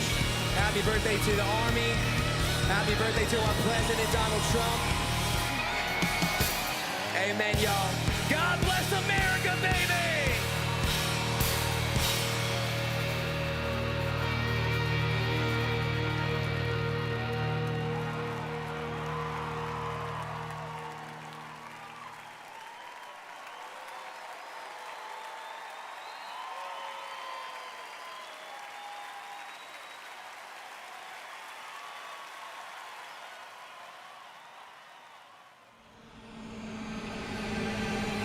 This week we honor 250 years of valor and glory and triumph by the greatest fighting force ever to walk the face of the earth, the United States Army.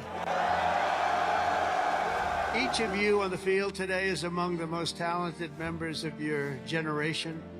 You could have done anything you wanted. You could have gone anywhere. You could have gone to any school.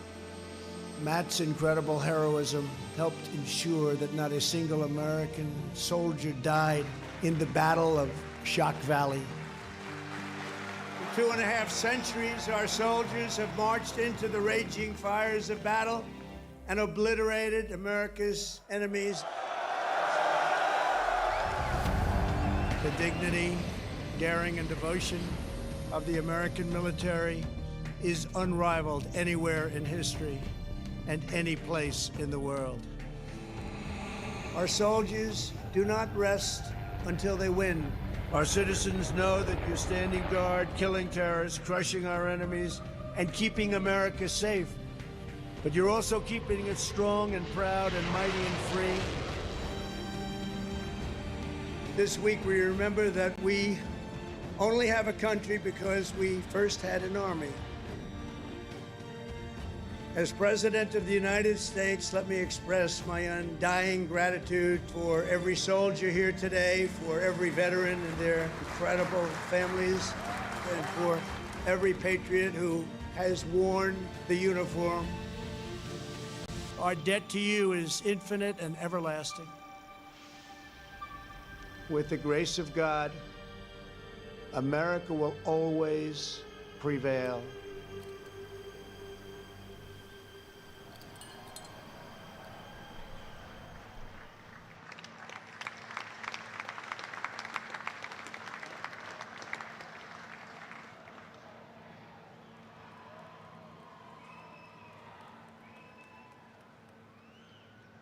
Well, let me say to the thousands of Americans who traveled from distant towns and across state lines to be here today, this is your national capital. Welcome to Washington, D.C. We are thrilled to have you.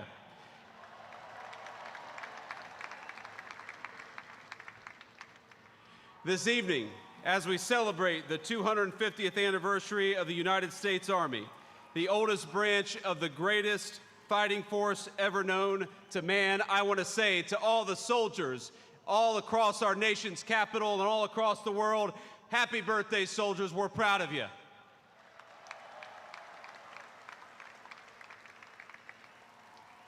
And I want to say you represent an unbroken line of greatness, of excellence, and one of the things the President of the United States has told his entire administration, from the Vice President on down, is that we must remember that the young men and women who put on the uniform and serve this nation are our most precious resource. We must honor them, we must respect them, we must fight for them, and that's exactly what the Trump administration aims to do every single day.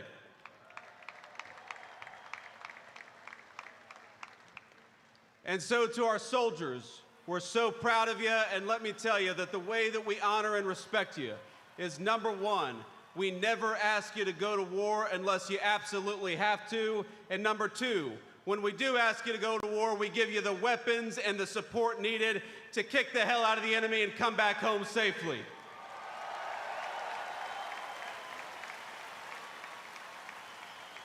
Now, I know I am the last thing standing between the main event, and that is a dangerous place to be with a lot of soldiers in the audience. So let me just say a couple of quick additional thoughts. First of all, June the 14th is, of course, the birthday of the Army.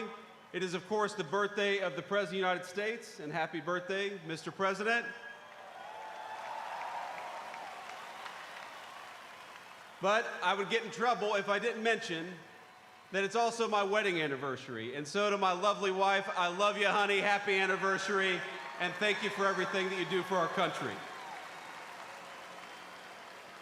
So without further ado, it is my pleasure to introduce the 45th and 47th Commander-in-Chief of the United States Military, President Donald J. Trump.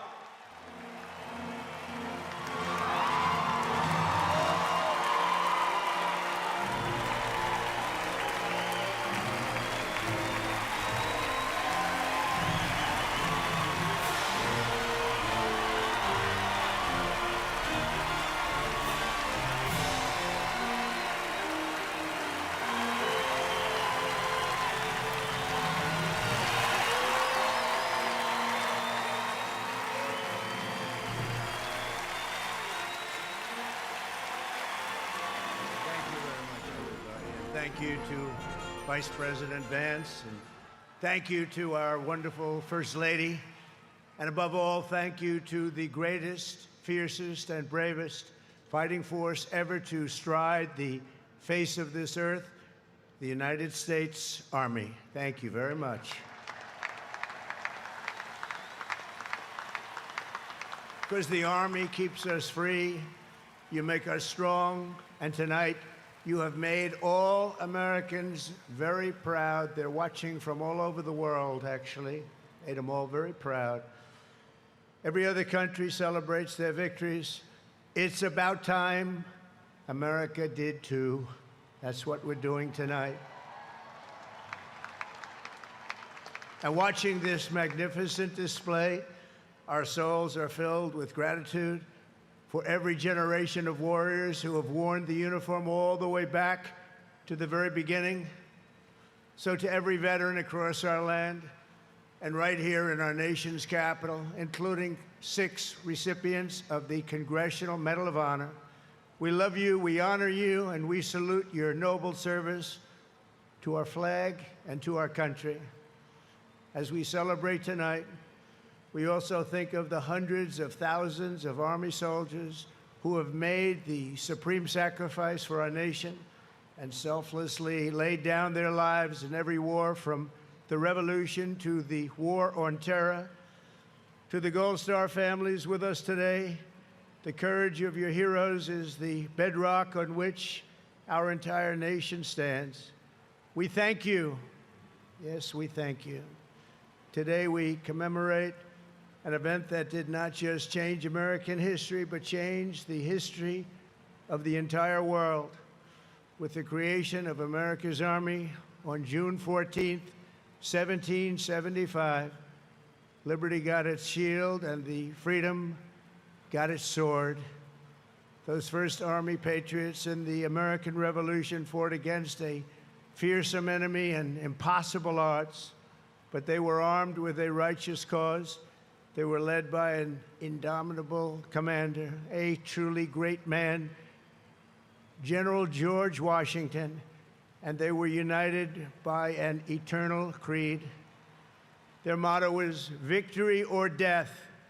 Over the past 2.5 centuries, our warriors have shown unrivaled valor on fields of battle around the globe.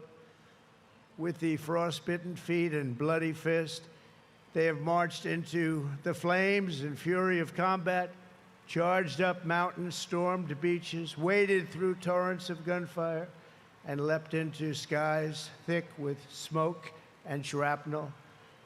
The U.S. Army has driven bayonets into the heart of sinister empires, crushed the ambitions of evil tyrants. Beneath the threads of American tanks, it's done so well, it's done so much, and sent the devil himself flying into full retreat.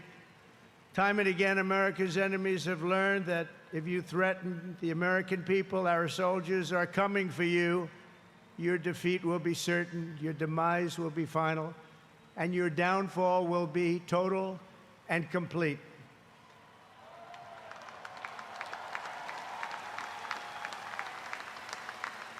because our soldiers never give up, never surrender, and never, ever quit. They fight, fight, fight, and they win, win, win.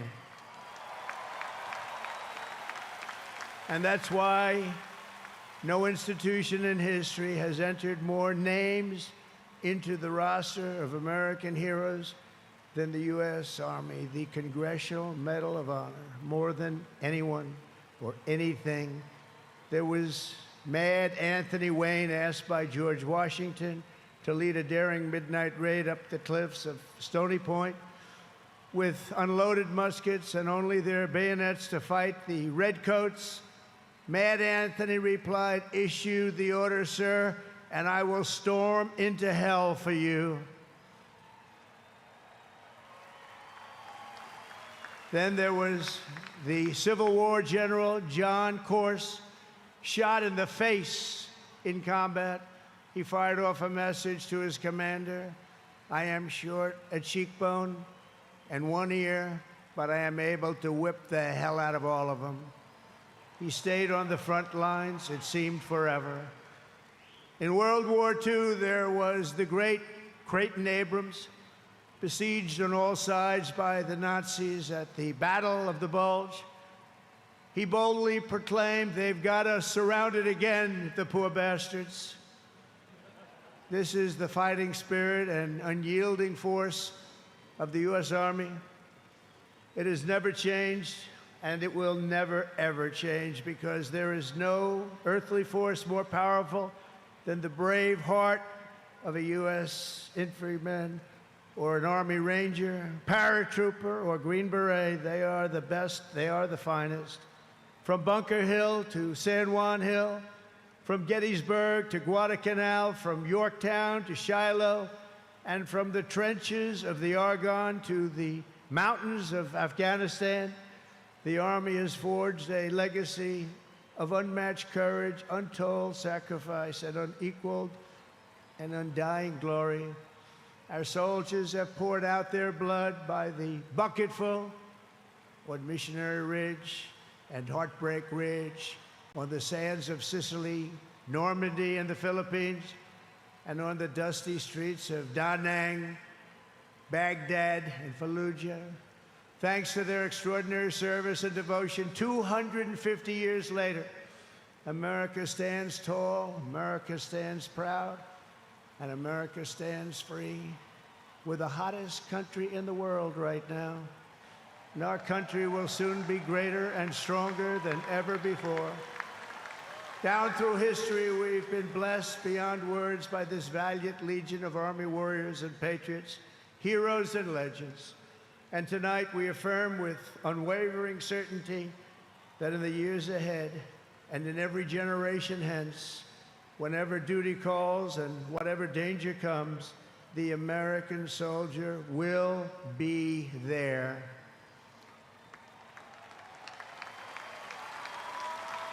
No matter the risk, no matter the obstacles, our warriors will charge into battle.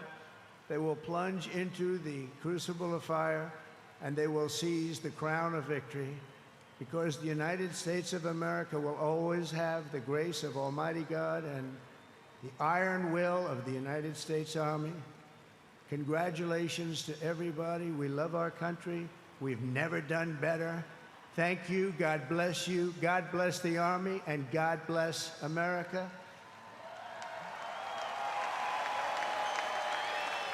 And now I'd like to ask our great First Lady to join me at the podium. Thank you very much, everybody.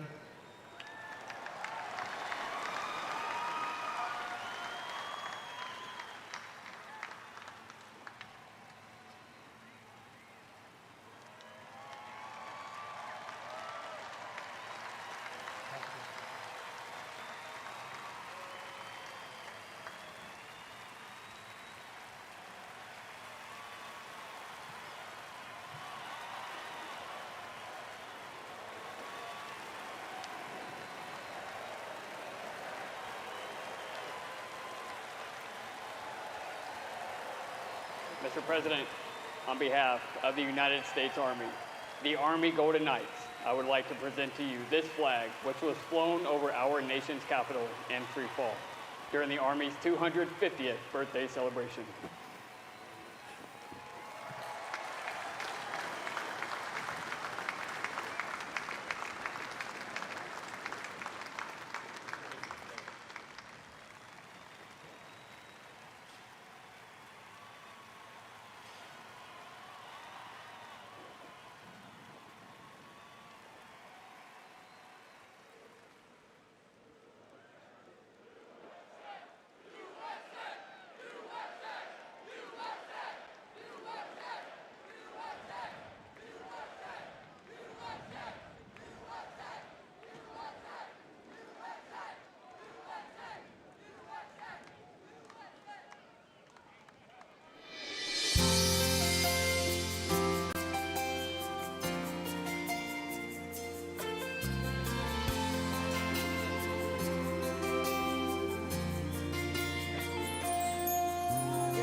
Worked for all my life, and I had to start again with just my children and my wife. Thank my lucky stars to be living here today, 'cause our flag still stands for freedom, and they can't take that away. And I'm proud to be an American, where at least I know I'm free. I won't forget the men who died, who gave that right to me. And I gladly stand up next to you and defend her still today. 'Cause there ain't no doubt I love this land. God bless the USA.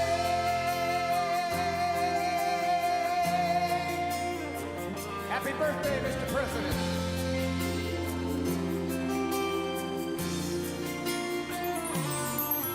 From the lakes of Minnesota to the hills of Tennessee, across the plains of Texas, from sea to shining sea, Detroit to Houston, and New York to LA. There's pride in every American heart, and it's time we stand and say, sing it with me.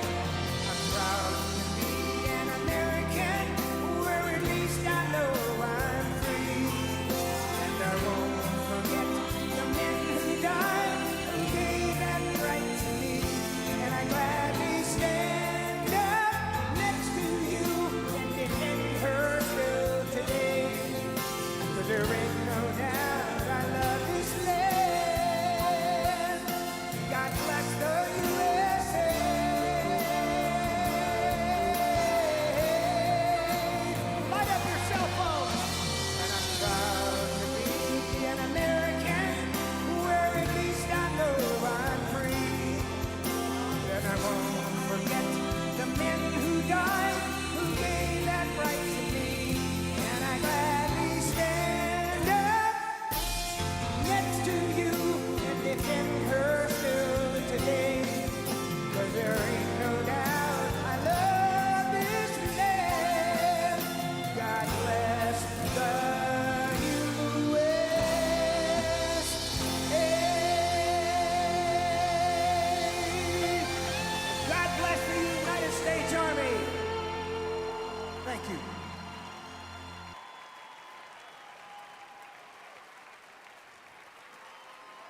Thank you.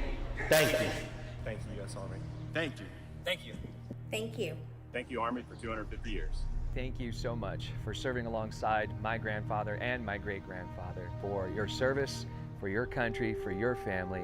And I just want to say thank you from a generation that may not have known your name, but I get to live in the freedom because of it. I want to thank all the U.S. service members, men and women, and especially the Army for their 250th birthday. Thank you very much. My grandpa served in the Army in World War II as part of the 82nd Airborne. Thank you, Army, for everything that you do. My brother Rob and my son Alec both served in the U.S. Army.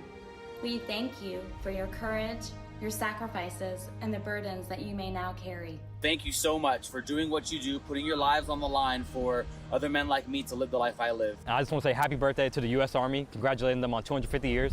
I want to give a big shout out to my Uncle Zadian, who served in the Army, and thank you for all you do. I'm very thankful for the dedication and the hard work of the men and women of the U.S. Army. Hi, American soldiers. Thank you for all you do. Love you. Our freedom is not free, and we know that we are free because of you and your efforts.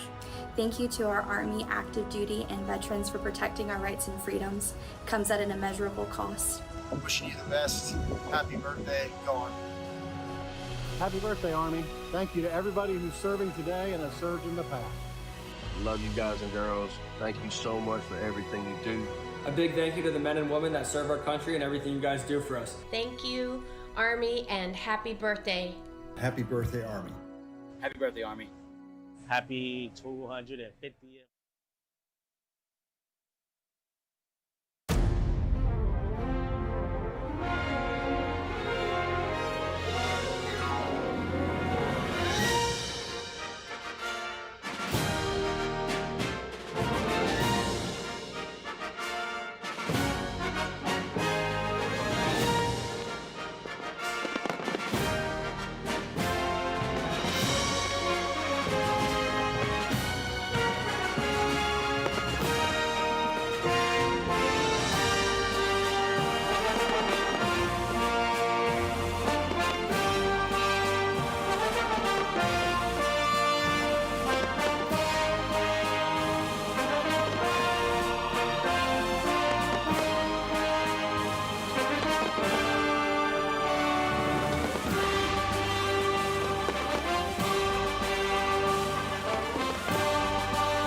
When I raised my right hand, I swore an oath to every generation before me. I wear the same branch insignia as the soldiers who crossed the Delaware. Before there was a nation, there was an army.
be seen what division costs.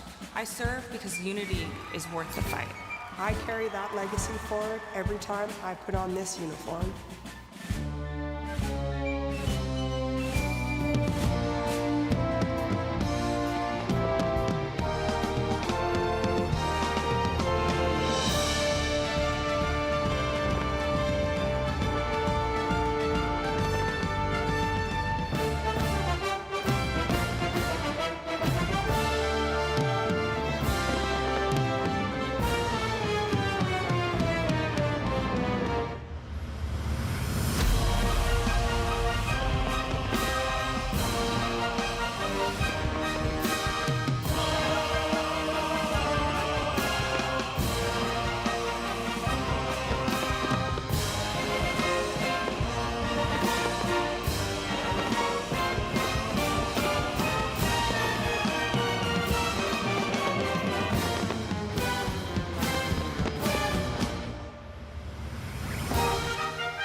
Both of my grandfathers served in the Second World War.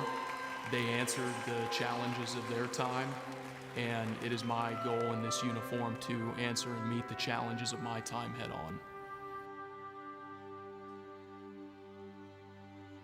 He ain't heaven, he's my brother.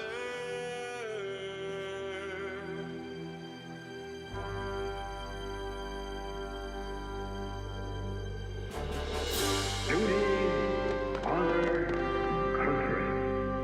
Those three hallowed words irreverently dictate what you ought to be, what you can be, what you will be. Heads are up, the chests are out, the arms are swinging, and cadence count. Sound off. 1, 2. Sound off. Bring on now. 1, 2, 3.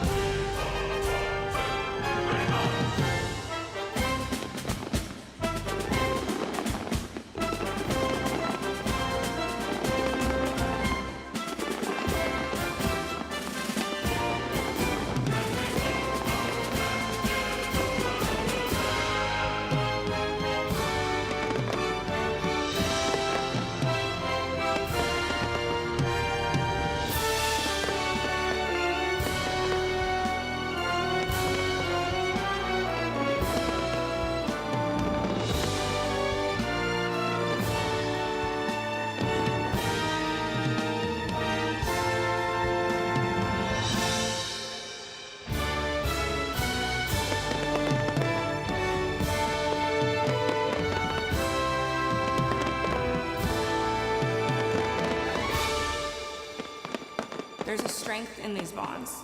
There's a realness to these bonds.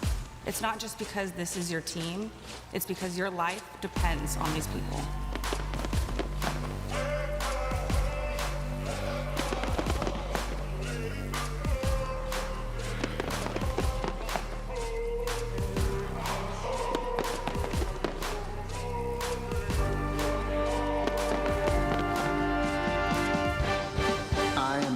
Soldier.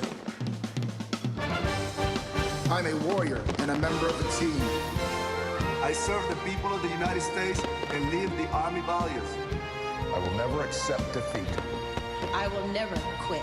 Trained and proficient in my warrior tasks and drills. I am an expert and I am a professional.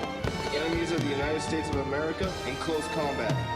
I am a guardian of freedom and the American way of life. I am an American soldier. I am an American soldier. I am an American soldier. So on we go. This welfare is my concern.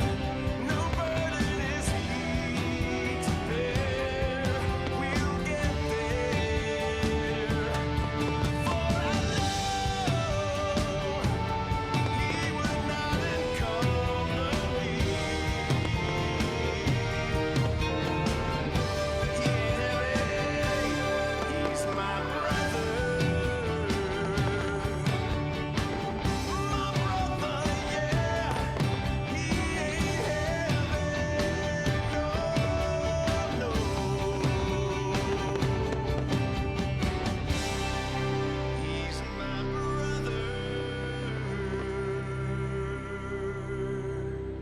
outside guarding the tomb of the unknown soldier. It is one of the most honorable jobs I think that I could have had in the military. I think about those soldiers who made the ultimate sacrifice. Oh, beautiful for heroes proved in liberating strife.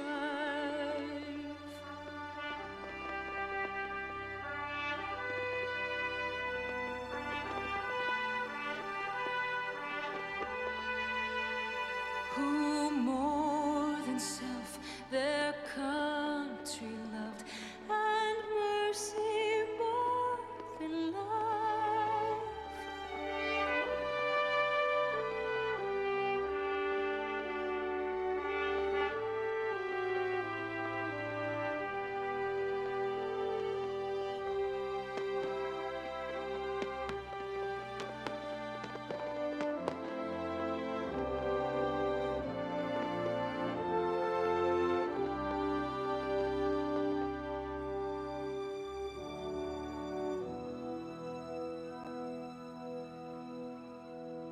And I will always do my duty, no matter what the price.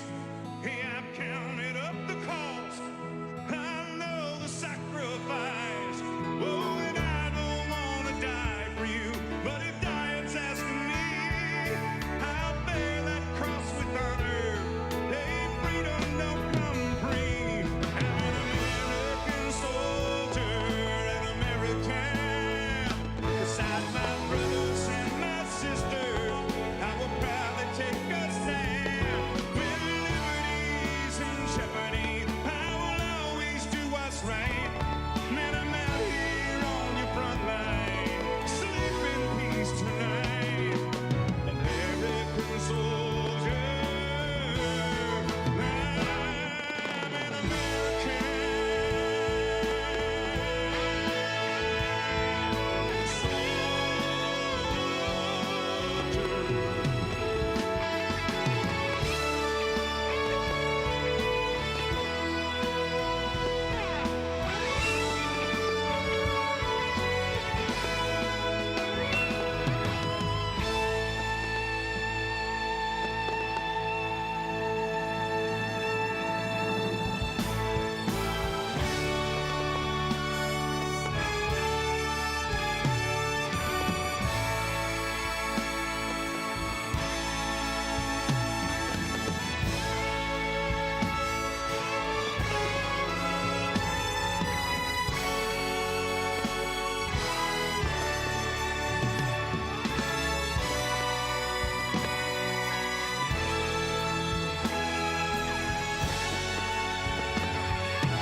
It was a humbling experience putting on this uniform.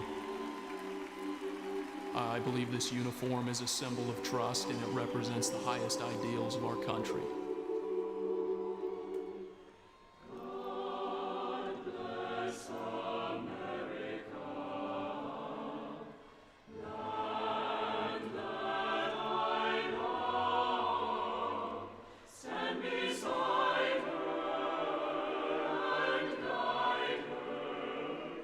Through the night with a light from above.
Thank you for joining us on this historic occasion. A special thanks to Scott's Miracle Grow and all of the terrific America 250 sponsors that helped make this monumental event happen.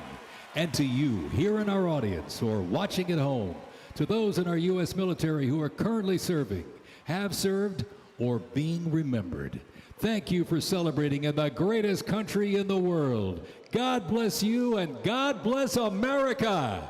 Good night.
Thank you very much, and thank you for being here in the Oval Office, one of the great places of the world, as we make a historic announcement about the Golden Dome Missile Defense Shield. That's something we want, and Ronald Reagan wanted it many years ago, but they didn't have the technology, but it's something we're going to have. We're going to have it at the highest level.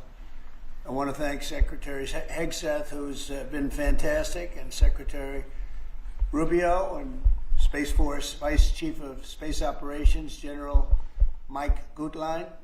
I also want to recognize Senators Dan Sullivan, Kevin Kramer, and Jim Banks fantastic senators, great talents, great political talents, and people that love our country. In the campaign, I promised the American people that I would build a cutting-edge missile defense shield to protect our homeland from the threat of foreign missile attack. And that's what we're doing. Today, I'm pleased to announce that we have officially selected an architecture for this state-of-the-art system that will deploy next-generation technologies across